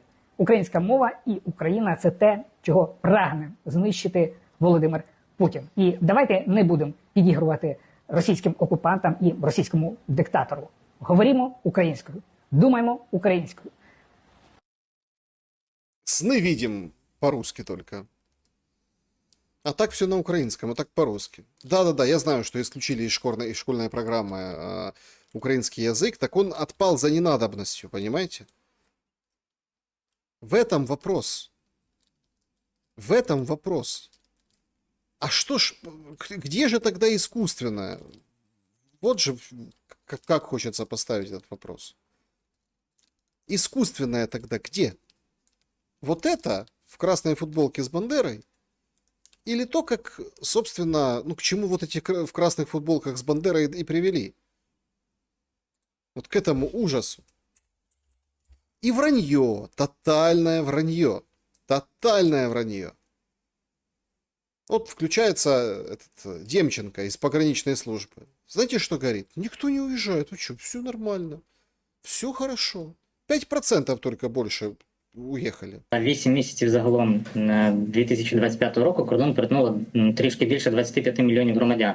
І загалом цей пасажиропотік, він на 5% більше, ніж за такий самий період 2024 року. Ну, фактично, кожного року пасажиропотік так поступово зростає, але, власне, в літній період пасажиропотік завжди тримається досить високим. Ну, в травні, до прикладу, кордон загалом перетнуло десь 2 мільйони 800 тисяч громадян. Це сукупно за місяць в обох напрямках показник. З червня місяця це вже більше. Липень також зростання. І, власне, серпень місяць, навіть якщо порівняти його з липнем, це знову ж таки збільшення десь на 4%, якщо не помиляюсь. І загалом в серпні місяці кордон перетнуло 4 мільйони 300 тисяч громадян. І динаміка руху під час літніх місяців – це червень, більше перевага на виїзд з України, бо початок літнього сезону, початок відпусток, завершення навчального року. Липень вже коливався так 50 на 50, можна сказати, але з невеличкою перевагою на в'їзд в Україну. Тобто ті громадяни, які відпочили за межами держави або вирішили свої інші питання, поступово починали повертатися. І серпень місяць – це перевага на в'їзд в Україну. І от якщо говорити про серпень місяць, загалом в будні кордон за добу перетинало десь 125-135 тисяч громадян. У вихідні показник зростав і досягав рівня 150 тисяч перетинів кордону за добу в обох напрямках. І, власне, якщо говорити про ті зміни до правил перетину кордону, які набули чинності 28 серпня, і саме з цієї дати прикордонники в пунктах пропуску почали оформляти чоловіків вікової категорії 18 років до 22 років включно на виїзд з України під час дії воєнного стану, то суттєвого навантаження на пасажиропотік це не додало. Фактично 28 серпня кордон... І кивають. Да. Все нормально. Да. Да, никаких очередей. Вообще никто не заметил. Никто не заметил, что в этой стране есть 18-22-летние, которые там пытаются уехать. Понимаете? Никакого, вообще ничего не поменялось. В перший день, коли ці правила почали діяти, кордон загалом перетнуло 127 тисяч громадян. Такий же самий показник ми мали і 27 серпня, за день до зміни правил, також на рівні 127 тисяч перетинів.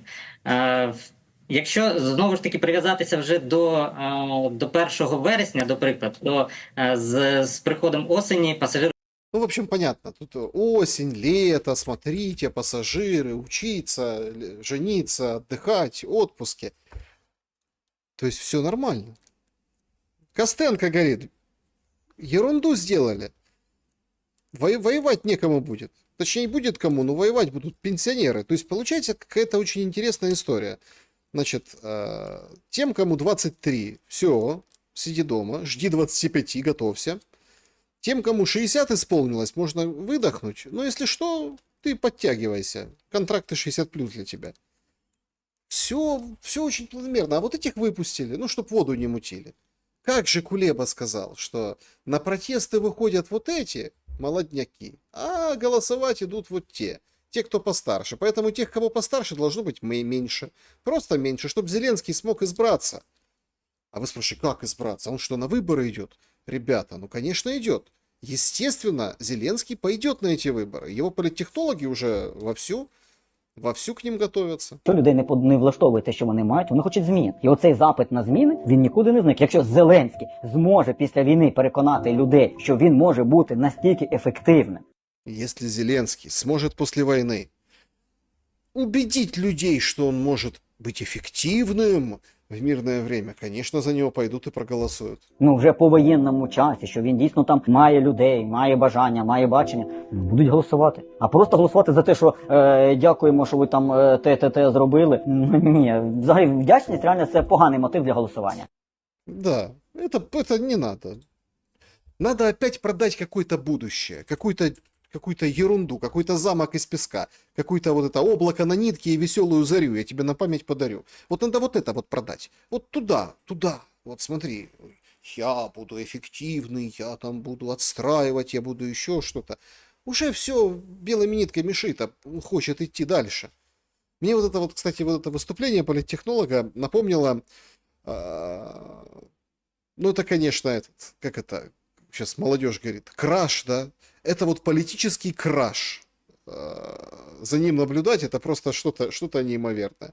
Это Тихановский рассказывал вообще, что такое лоббизм, да? Вот это вот эти политтехнологи лоббируют Зеленского на как бы продолжение свое там второй срок, а Тихановский вообще рассказал простыми языками вообще, что это такое. Так интересно, слушайте. 18-й президент США Грант в середине 19 века любил собираться в лобби этого отеля с друзьями, выкуривать сигары и общаться. Представители различных слоев общества, банкиры, юристы, бизнесмены узнали об этом и приходили сюда, чтобы поговорить со своим президентом. Именно так возник термин лоббизм.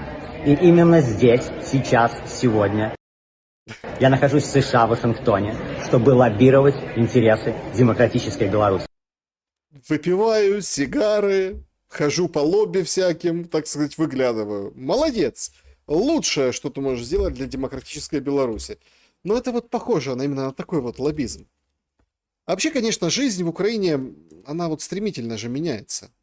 Абсолютно меняется. Тут в Одессе девушка решила зайти покушать в ресторан. Ну, вот просто прийти и покушать в ресторане. Ребята, я не была в центре, не кушала в центре, вот так в ресторане на улице с начала войны. Очень мне захотелось салат табуле, как он правильно говорится. Он самый вкусный, это в Амстердаме, я это помню еще до войны, мы всегда сюда приезжали его кушать. Но я вообще про другое. Вот сидишь ты на Дерибасовской, да, центр города, такой богатый город, как Одесса. Но ты не кайфуешь, когда ты сидишь на улице, потому что... А чё? То есть центр города, Дерибасовская, Одесса, салат табуле, ачечи модная, все как положено. А чё не кайфуешь? Ко мне только что, вот за 15 минут, пока я ждала салат, подошло 3 разных человека попрошайки. Алкаш, бабка подошла. Алкаш, бабка. И подошла цыганка, значит, с ребенком, с грудным, еще один за руку у нее, сама в золотых сережках стоит, значит, и мне попрошайничает. И когда я говорю, ты говоришь нет, она тебе еще что-то огрызается. То есть удовольствие от того, что ты сидишь в центре, в ресторане кушаешь, ноль. Вообще, мне кажется, ни в одной стране такого нет. Вообще ни в одной стране такого нет. Ну, центр города, ты сидишь, кушаешь салат табуле, а тебе то алкаш, то бабка, то цыганка. Ужас, что в Одессе происходит. Ребята, кто из Одессы, напишите, как так? Ни в одной стране такого нет. Ни в одном городе такого нет. Правда, развелось вот этих много попрошаек, и вот это все. Не дают людям нормально салат табуле поесть. Представляете? Такой богатый город, как Одесса. Права вот эта барышня или не права? Ну вот, интересно. Как вы думаете? Интересно прочитать в комментариях. Ну, смотрите, красиво жить, конечно, не запретишь. Но если так вот по-честному, то война ж нынче. Какой салат? Какие табуле? О чем ты? Одесса, богатый город. А он в Киеве, посмотрите что. Целых медведей из цветов. Вот так вот. В грузовик его. 536 тысяч гривен. Стоит вот этот, ну скажем так, букет. Букет медвежонок. И, конечно, большое счастье его, этой счастливой обладательницы, да, оно, как говорится, его не скрыть. То есть тут война, тут какие-то проблемы, тут какая-то вот эта вся, скажем так, ну, достаточно тяжелая же атмосфера. А кто-то хочет сесть себе спокойно салат табуле, поесть. Кто-то, как вы видите, да, хочет мишку заказать за 536 тысяч гривен. Ну а чего? Надо ж порадовать. Вот такой контраст. Но это не к тому, что кто-то должен чувствовать стыд за это или еще что-то. Это к тому, что надо убирать уже этот фактор войны, чтобы им не прикрывались. Просто брать и убирать. Значит, табуле. Из листьев папоротника. Серьезно? Из папоротника? Никогда. Может, я его ел, я не знал, что он называется табуле. Может, когда-то и ел, в принципе. Да, контраст жесткий, действительно. Да, друзья, всем большое спасибо, что поддерживаете. Игорь Никифоров, Анна Салам, спасибо, что пользуетесь функцией спонсорства. И спасибо большое, если есть у вас вот эти супер смайлики, супер стикеры. Спасибо большое, это очень поддерживает и окрыляет. Давайте подведем итог нашего голосования. Как вы относитесь к массовому завозу мигрантов в Украину? Ну, чтобы можно было нормально сесть на улице, покушать салат. Да? 7%. Очень спокойно и даже положительно. 16%. Как к неизбежности. Ну, типа, рано или поздно это случится. 38%. Мне все равно, я не в Украине. Ну, то есть, все равно, что там в Украине. Повезут мигрантов, не повезут. И 40% резко негативно. Ну, вот практически одинаковый результат мы имеем. Спасибо большое. Больше 12 тысяч проголосовало. И это очень прекрасно и здорово. Давайте в рубрике «Колобок, куда мы катимся» сегодня вот такое вот письмо будет. Да, достаточно увесистое, но как бы интересно. Значит, Александр пишет. Работаю на удаленке 10 лет. Уши как бы свободные. Иногда времени не хватает, чтобы послушать все эфиры, но шум к просмотру обязателен. С вашим прекрасным каналом меня познакомил мой тесть Александр Анатольевич. Передайте ему привет от Шелеста. Александр Анатольевич, привет. Спасибо. Занимаетесь, так сказать, просвещением как бы супруга дочери.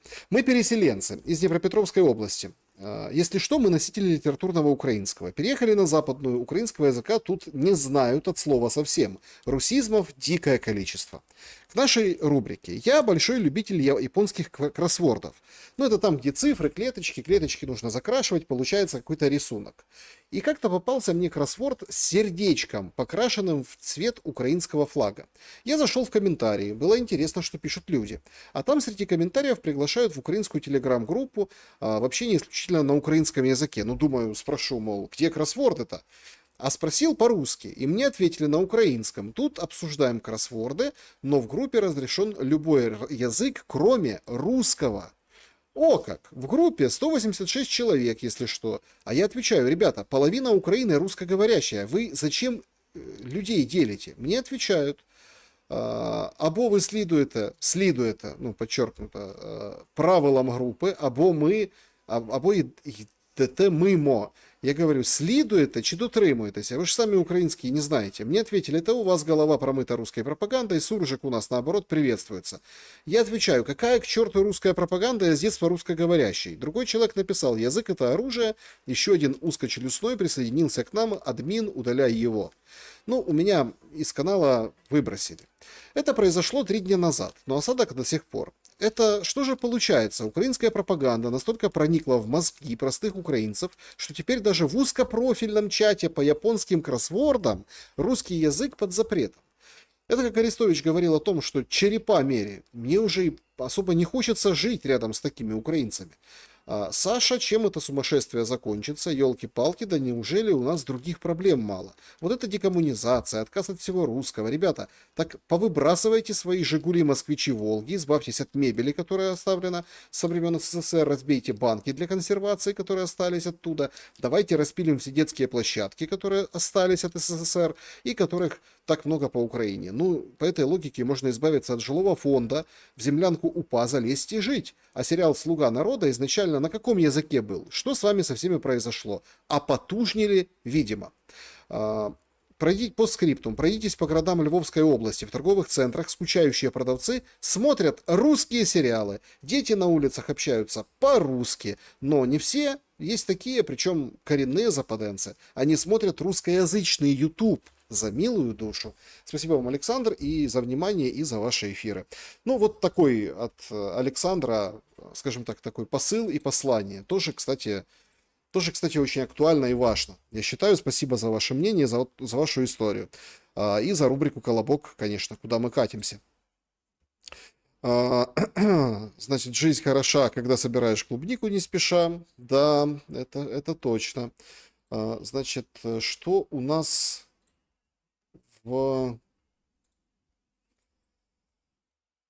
Так. Что у нас по новостям здесь нужно? Да, церемония началась. Прощание с Чарли Кирком. Вот в эти минуты. Вот она. Вот этот стадион. Ну да, 300 тысяч человек всего собрали. Будет собрано вот здесь стадион, сцена. То есть мы понимаем, что это такое событие достаточно важное. И которое меняет Америку, безусловно, это событие. Что по чату? Франция слушает. Спасибо большое.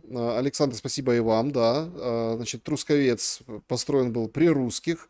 Спрашивают, жив ли Карасев. Жив Карасев, да. Судится. Все как положено. Готовится, так сказать, выходить из тени. Ну, там действительно осень, это такие моменты судебные. И у меня тоже по этому поводу, так сказать, да, тоже есть такой момент. Потому что я сначала как бы тоже не хотел ничего там делать как-то еще, а потом, потому что понятно, что все незаконно, но объяснили, что если ты как бы не сделаешь ничего, не предъявишь за это решение, ты вроде как согласен с ними и автоматически признаешь свою вину в чем-то. Поэтому, в общем, не судите строго людей под санкциями. Вообще, не судите строго людей под санкциями. У них бывают иногда шаги с неочевидной мотивацией. Совершенно неочевидной. Ну вот завтра, например, в 21 час спросим у Алексея Арестовича, почему он вернулся к сборам на военных. И уже сегодня опять этот скандал был. Ну, там очень сложно верифицировать. Он пишет, что он собирает на 158-ю бригаду, а потом сразу появляются какие-то дельцы со скрином, что вот смотрите, 158-я бригада говорит, не нужны мне твои деньги, ну, типа, с твоего сбора, Арестович, вот это все. В общем, завтра это мы обсудим. Тут, понимаете, это очень сложные такие, как бы, ходы, но идеологически, как бы, я не думаю, что настолько все поменялось. И у Вадима Карасева, и у меня, и у других.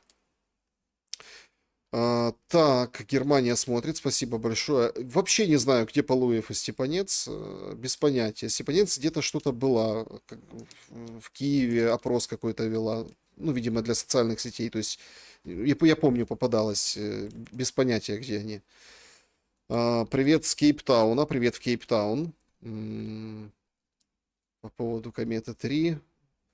Что за проблемы со спивком? Никаких проблем. Правда, непонятно, не знаю, завтра будет или нет в эфире. Ну, проблем никаких нет, все нормально. Так. Значит.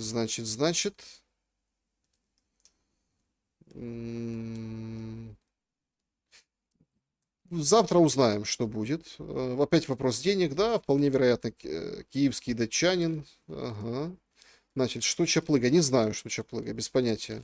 Ну, что именно, что вы имеете в виду? Ну, как вещает, работает, как может, ну, правильно делает, наверное. Собирает, как это называется, монастырь, да, или как? Ну, как бы, все нормально. Так.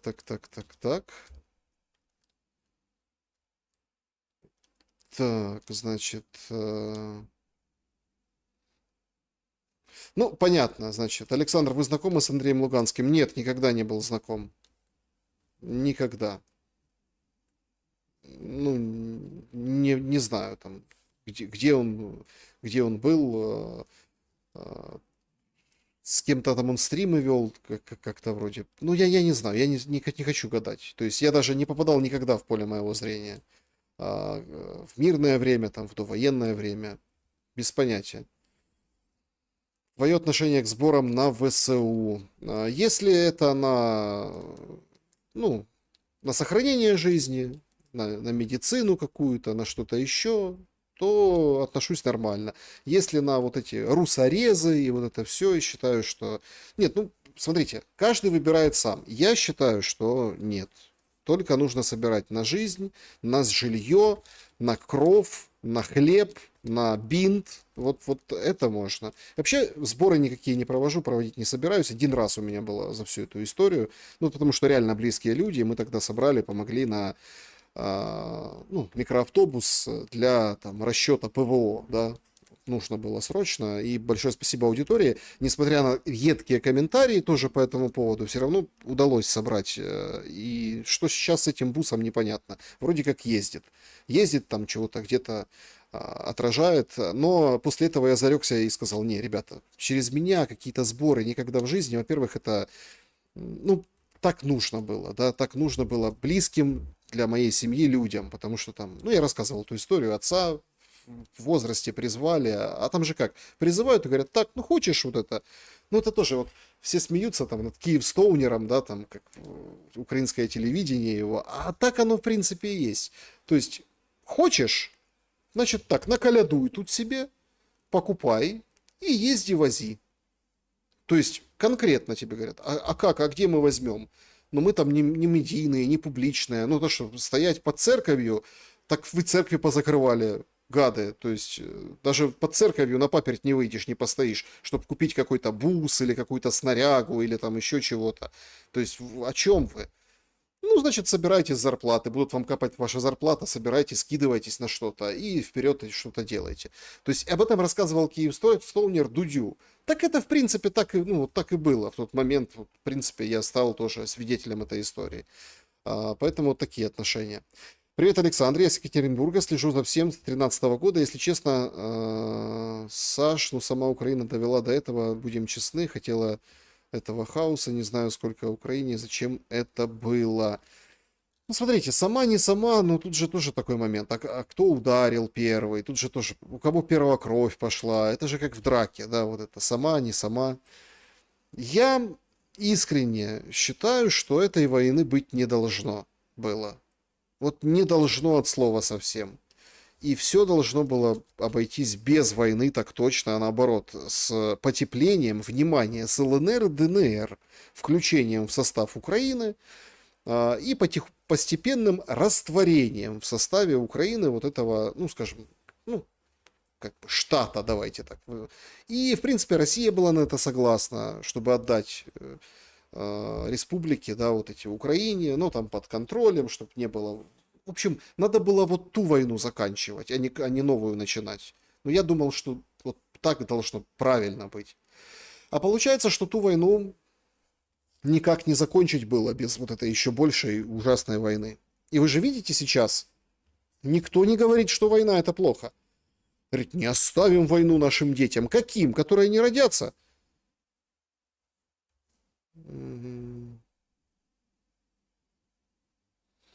Так, значит, зачем собирает Арестович? Завтра спросим у Арестовича. То есть, ну, я не знаю. То есть, смотрите, это же тоже такой момент. Это выбор человека. Тем более, это все публично. Смотрите, это все публично.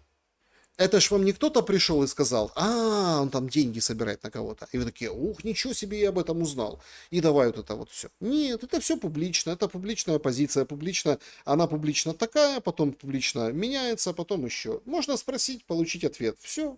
То есть, еще раз, не надо людей, гонимых под санкциями, строго судить. есть определенные моменты. Причем я не говорю про корыстные какие-то, не подумайте в эту сторону. Ну, такие общественно-политические, там, какие-то шаги, публичные шаги, они зачем-то нужны. То есть здесь нужно что-то вкладывать немножко иное. Не прямо там. Я просто знаю, вот эти есть блогеры, их там немного, ну, те, которые там шоу-бизнес освещают. Ну, вот так вот сидят, тоже общаются с аудиторией и кости моют всяким там звездам и звездочкам, звездулькам. Так там вообще эту новость сказали: о, все, деньги закончились, и он открывает сбор. Ну, идиоты, понимаете? То есть, ну, поэтому тут нужно искать. Мы здесь шумим, мы можем позволить себе любое мнение, но давайте думать немножко больше. Давайте думать. Так. Женщина в поезде нарушала Конституцию Украины. Значит, она не патриот Украины? Да дура она просто. Набитая, причем на второй полке.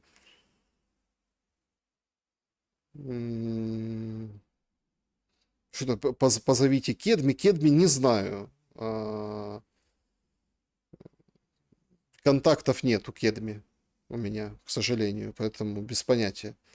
Когда закончится война, Харьков устал очень тяжело в 2025-м или навряд ли? Кот Кубис спрашивает. Я остаюсь. Смотрите, время, когда я скажу, расшаркаюсь перед вами и скажу: ой, я не прав, посыплю голову пеплом, это будет середина ноября. Вот в середине ноября и то, мне кажется, там немножко поменяется конфигурация после этой генассамблеи. Мой прогноз все равно остается до конца 2025 года. Закончится активная фаза боевых действий. Причем это будут долго рассказывать. Нет, война не закончилась, будут срывы провок. Но все закончится до конца этого года. Потому что если не закончится, вот это 26-м, это уже будет, не знаю, это будет избиение просто, как младенца, понимаете? Это будет кошмар и ужас, это будет ад, это будет, ну, это абсолютно другой уровень будет последствий. И это зима еще обещают. Но я не знаю, я так слышал, и не ручаюсь, что будет суровой, ну, такой, холодной. Поэтому, в общем, мне кажется, что нет, не будет вот этого всего тяжелого, эскалационного уже в следующем году. Это катастрофические будут последствия. Поэтому это все попытаются свернуть в этом году, в ноябре, в декабре. И я думаю, что все-таки не случится вот этого. Ну, мне так кажется, что это мои умозаключения, давайте так, что не случится вот этого момента, что я вам выйду и скажу: ой, люди, я так думал, что война закончится, а она не закончилась. Ой, не отписывайтесь, пожалуйста. Ребята, давайте трезво смотреть на вещи. Вот трезво. Потому что то, что Трамп порит с этой ценой на нефть, с этими всеми, которые там остановят войну, Бессен за 2-3 месяца, что там сейчас Россию обезжирят и все остановится, они там не смогут воевать, они же это тоже зачем-то говорят. Они это говорят для шоу, для какой-то краски, для своих же говорят. Ну вот, например, выходит там сенатор Грэм сегодня и говорит: ах, вы такие-сякие, Палестину признаете, вот этих людей, которые там вот это... ну, напали на Израиль и так далее, и так далее. А вот мы нет, мы против. Почему он это делает? Почему он выходит с таким заявлением? Да потому что у них такая линия партии. Они должны громко, ой, чуть не сказал плохое слово, они должны громко испортить воздух, да, а потом это все развеется, а по сути это пшик, ничего, ну, это ничего не значит. Понимаете? Вот эти вот похороны сейчас это важнее событие, чем вот эта вся как бы история с перемалыванием костей в Украине. Вот для них важнее эти похороны сегодня и символическое другое значение, чем ситуация в Украине. Украина в стороне, они будут газой заниматься все. Тем более Макрон четко учуял, что ему нужно заняться внешнеполитическим треком. По Украине там болт с резьбой на 8, то есть там ничего ты не выкрутишь ты ничего. Ты не добьешься мира, ты ничего не сможешь. Понимаете? По газе можно пободаться с точки зрения там же ООН, вот это все. Тут же китайцы, ну, наверное, поддержат и глобальный юг, и всем миром. Но стратегически это не в интересах Соединенных Штатов Америки, поэтому будут это все делать. И тут будет интересная политическая драчка. Украина опять 2-е, 3-е, 4-е место по приоритетам.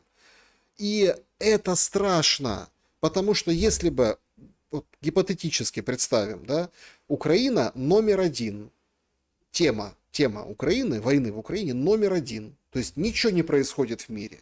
Нет никаких вот этих БРИКС, нет никакого доллара, никаких убийств в США, Венесуэлы и то нету, никого нет. То есть есть только Украина, и весь мир говорит об Украине. Тогда да, тогда я бы сказал, ну все, война продолжится в 26-м, потому что к ней угасает интерес к этой войне. Вы заметьте, любые удары, даже самые массированные, сейчас ни на кого не производят такого впечатления. Ну вот такого аховского. Да, это больно, это трагически, погибшие там в Запорожье, в Днепре, это люди. Но наши люди никому, кроме нас, не нужны. Даже Трампу они не нужны. Он просто использует это как аргумент. Ну, какой-то аргумент, да, для какого-то там христианского своего общества. 5 тысяч в неделю, 5-7 тысяч в неделю гибнет. Ой-ой-ой-ой-ой-ой. Вот и все. Это все балабольство. Ну, по крайней мере, я так считаю. Смеются надо мной. Саня кипу на голову и будет из ваших изя. Ха-ха-ха. Не, ребята, не замечен. В этих не замечен. Где Тележенко? На связи мы с ним. Просто что-то где-то мотался, не получилось с эфира. Может, на следующей неделе получится. Будут ли эфиры с 2 гостями? Не могу. Ну, опять-таки, это же, понимаете, меня вот это раздражает отношения. Отношения вот это. Все... Во-первых, опять-таки, я стараюсь, вот даже вот когда вот пробовали пару раз эфиры, чтобы это не было вот эта собачья драчка вот это. Ну, вот это вот. Зачем? То есть, тут смысл этих 2 гостей, все, я понимаю, что есть люди, которые устали по шоу каким-то, ток-шоу. Ну, сейчас его пытаются как-то чего-то возродить, но это уже совсем не то. Я имею в виду на украинском телевидении. Все же вот скучают, украинцы, за этим делом. А зря. Мысли раскрываются четко, глубоко и понятно в таких беседах. Поймите, даже вот в формате интервью, например, да, вот есть такой формат. Комплементарное интервью иногда сильнее, лучше и ярче, чем какое-то такое, ну, напряженное. Даже вот в этом нужно понять, ну, с точки зрения конечного продукта, да, вот в этом нужно найти особый смысл. Потому что в формате там какой-то гавкотни друг на друга, ну, человек не раскроет мысль, человек будет ждать подвоха, это все совершенно другое. То есть это батлы, это другой вид немножко деятельности. Но мы все-таки здесь ищем пути какого-то, ну, не знаю, примирения, наверное. Поэтому, возможно, будут, но о формате, конечно, я подумаю. Эх, Шелест, какой же ты все-таки украинец. Да как, ну, конечно, украинец. Ну, как украинец? Мать русская, отец украинец. Как-то так.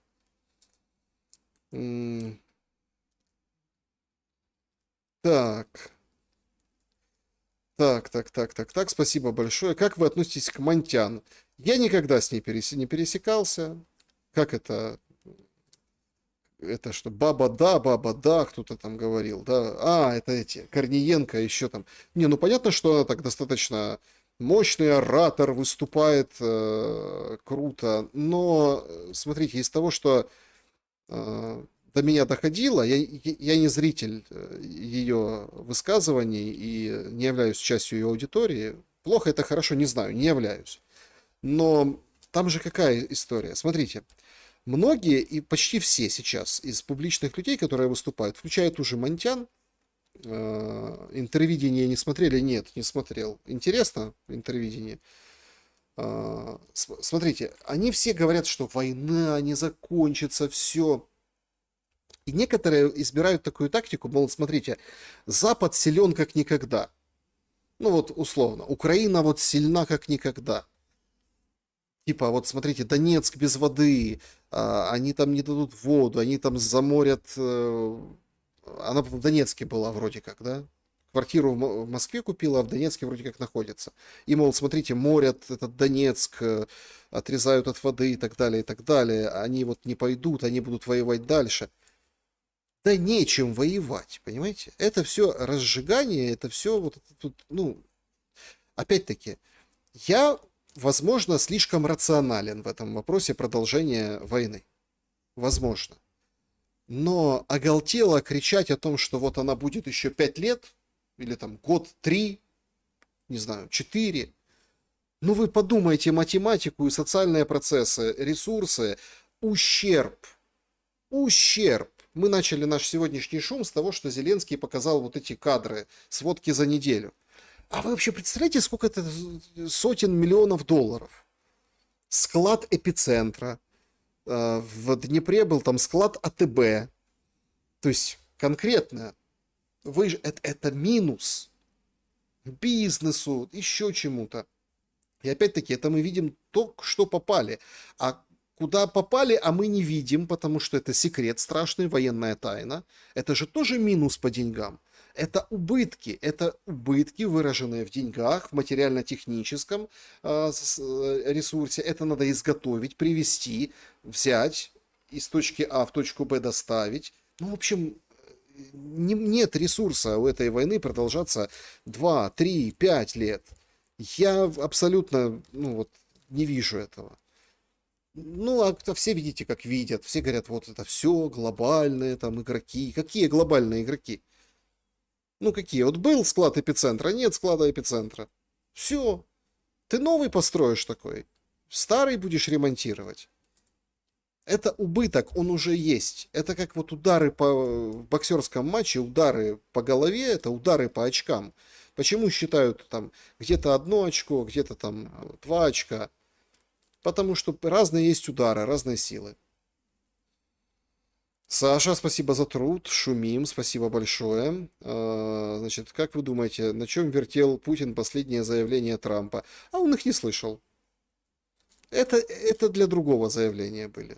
Вот эти последние. Они сейчас поменяются. Посмотрите, после Зеленского будет встреча, не будет. Скорее всего, будет в Нью-Йорке завтра. Саша, может, вы знаете, где пропал Михаил Погребинский? Лилия Мизернюк спрашивает, давно не слышно. Да, давно не слышно, но вроде как уехал за границу к родственникам в Германию. Молчание я связываю с тем, что есть определенное, скажем так, условие нормальной жизни, уже не молодого человека, это вот публичное неотсвечивание. И это касается целого ряда людей, которые прошли через, давайте так, вот эти тропы с вот такими статьями, которые шили в самом начале 22 года. Так.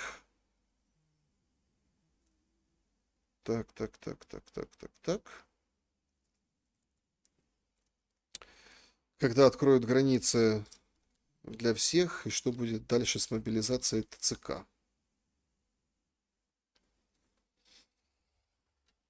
Мне кажется, что границы могут, как бы так ни получилось, что люди сами решат границы открыть. Сами. Смотрите, ТЦКшников уже бьют. С топорами, это, конечно, такие, как поодинокие выпадки, но перцовый баллончик это уже не какая-то там новость. Он есть и у ТЦКшника, и потенциально у человека, который там есть потенциальной жертвой. Мы это уже видим. Это уже, знаете, такое окно Авертона, да, еще более приоткрылось. И вполне вероятно, что эта вся история может дойти и до границы. Потому что, по большому счету, чем ТЦКшник отличается от пограничника? Именно того, который охраняет мирную границу. Это фактически там внутренние войска. Да? На той территории, они там власть, приграничная территория, они пограничники. Может что-то и поменяться. Но там проблема в чем? Это только такие массовые какие-то прорывы, бунты, что-то такое яркое. Вот если это произойдет, тогда до власти допрет. Условно, возьмут там 10 тысяч человек с картонками, на котором написано «без виз», и пойдут на границу. Кто их, что, стрелять будут, ложить класть на поражение, огонь открывать? Нет. То есть тут должен быть как бы такой какой-то яркий акт, или какая-то жуткая трагедия. Но жуткие трагедии на границах уже случались, людей убивали выстрелом в спину, поэтому тут, наверное, должен быть какой-то перформанс, вот такое шоу, потому что Проблема вот еще в чем, очень важная мысль. Все говорят, вот, у власти, там, политики, 95-й квартал, цирк, вот это все. А как с ним, как можно преодолеть, да? Через такие же перформансы. Их же салом по их же сусалам. Только так. И когда вот эти картонки, поэтому так и вызвали, извините, там, жим-жим. И быстренько начали отпускать, потому что это как бы в их стиле. Там же на картонках прикольные тексты. Я думаю, что тексты они читали. Не картонки смотрели, а типа дешевый перформанс. Они тексты, смыслы читали. И этого испугались очень сильно, потому что форма запоминающаяся, яркая, простая. Ну а когда там про маму Римму, там еще какие-то, ну это в общем, они решили от греха это все дело открыть. Думаю, что что-то подобное должно произойти с границей. Наверное. Почему русские Украины думают, что их гражданство украинец это их национальность? Вам не кажется глупо считать россиянин национальностью? Нет, россиянин это не национальность, русский это национальность. Гражданство это не национальность. Гражданство украинец оно есть. Национальность украинец тоже есть. Ну, просто в России есть различия. Россиянин и русский. А в Украине украинец название и гражданство, название и народа. Вот так.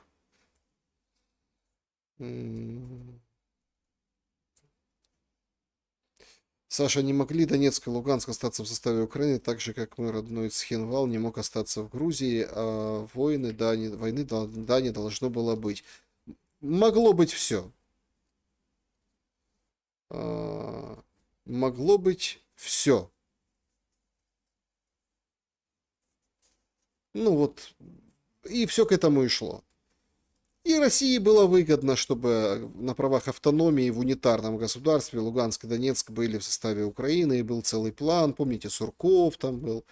Ну, сейчас и Суркова нет, и Козака уже нет в администрации президента, поэтому, видите, меняется отношение. Дудь, уважаемый украинец, не понял вашего юмора. Александр, может на Украине появится свой Ахмат Кадыров, чтобы повернуть армию? Смотрите, еще раз, я должен высказаться по этому поводу и, так сказать, закрыть эту тему. Мне так кажется. Я так думаю, что...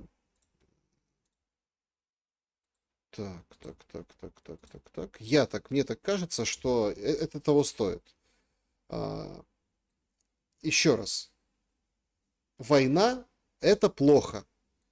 Военные гибнут. Военные хоронят своих самых близких людей. Причем это касается и одной армии, и другой армии.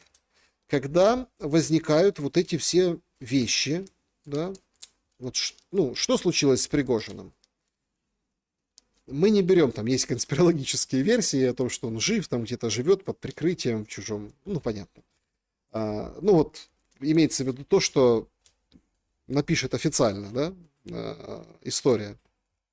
Он пошел против государства, развернул армию. Причем он ехал никого не стрелять, не воевать, ни с кем не... Он просто как бы маршем военным пройтись ради справедливости. Это все купировали, мы видели, какая там была реакция, там перерезали, там перелопачивали трассы, там сбивали с панцирей самолеты, ужас что был. Ну вот мятеж Пригожина. Выход какой? Выход классический из этой ситуации. Мятежника успокаивают, уговаривают, убивают. Вагнер переформатируют, расформировывают, перестраивают, ставят на других, ну, они там сами находят в своей структуре, появляется, ну, условно, другая структура, Вагнер уже не тот, который был.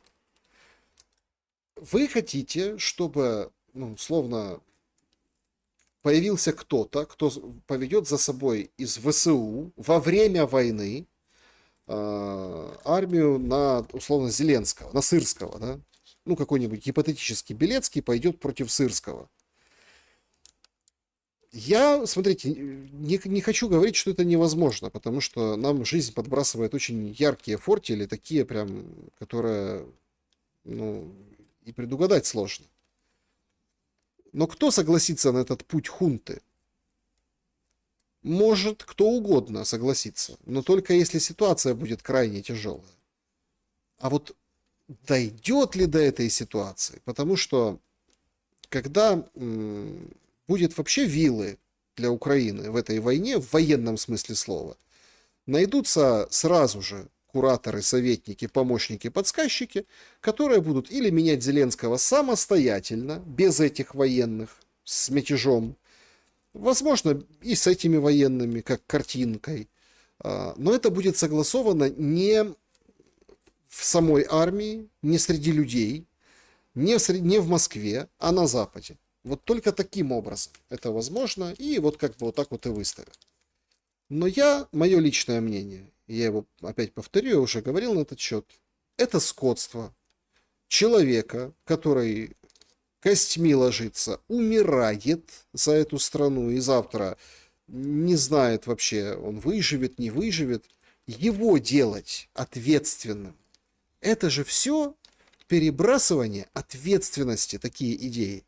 Зеленский должен нести ответственность.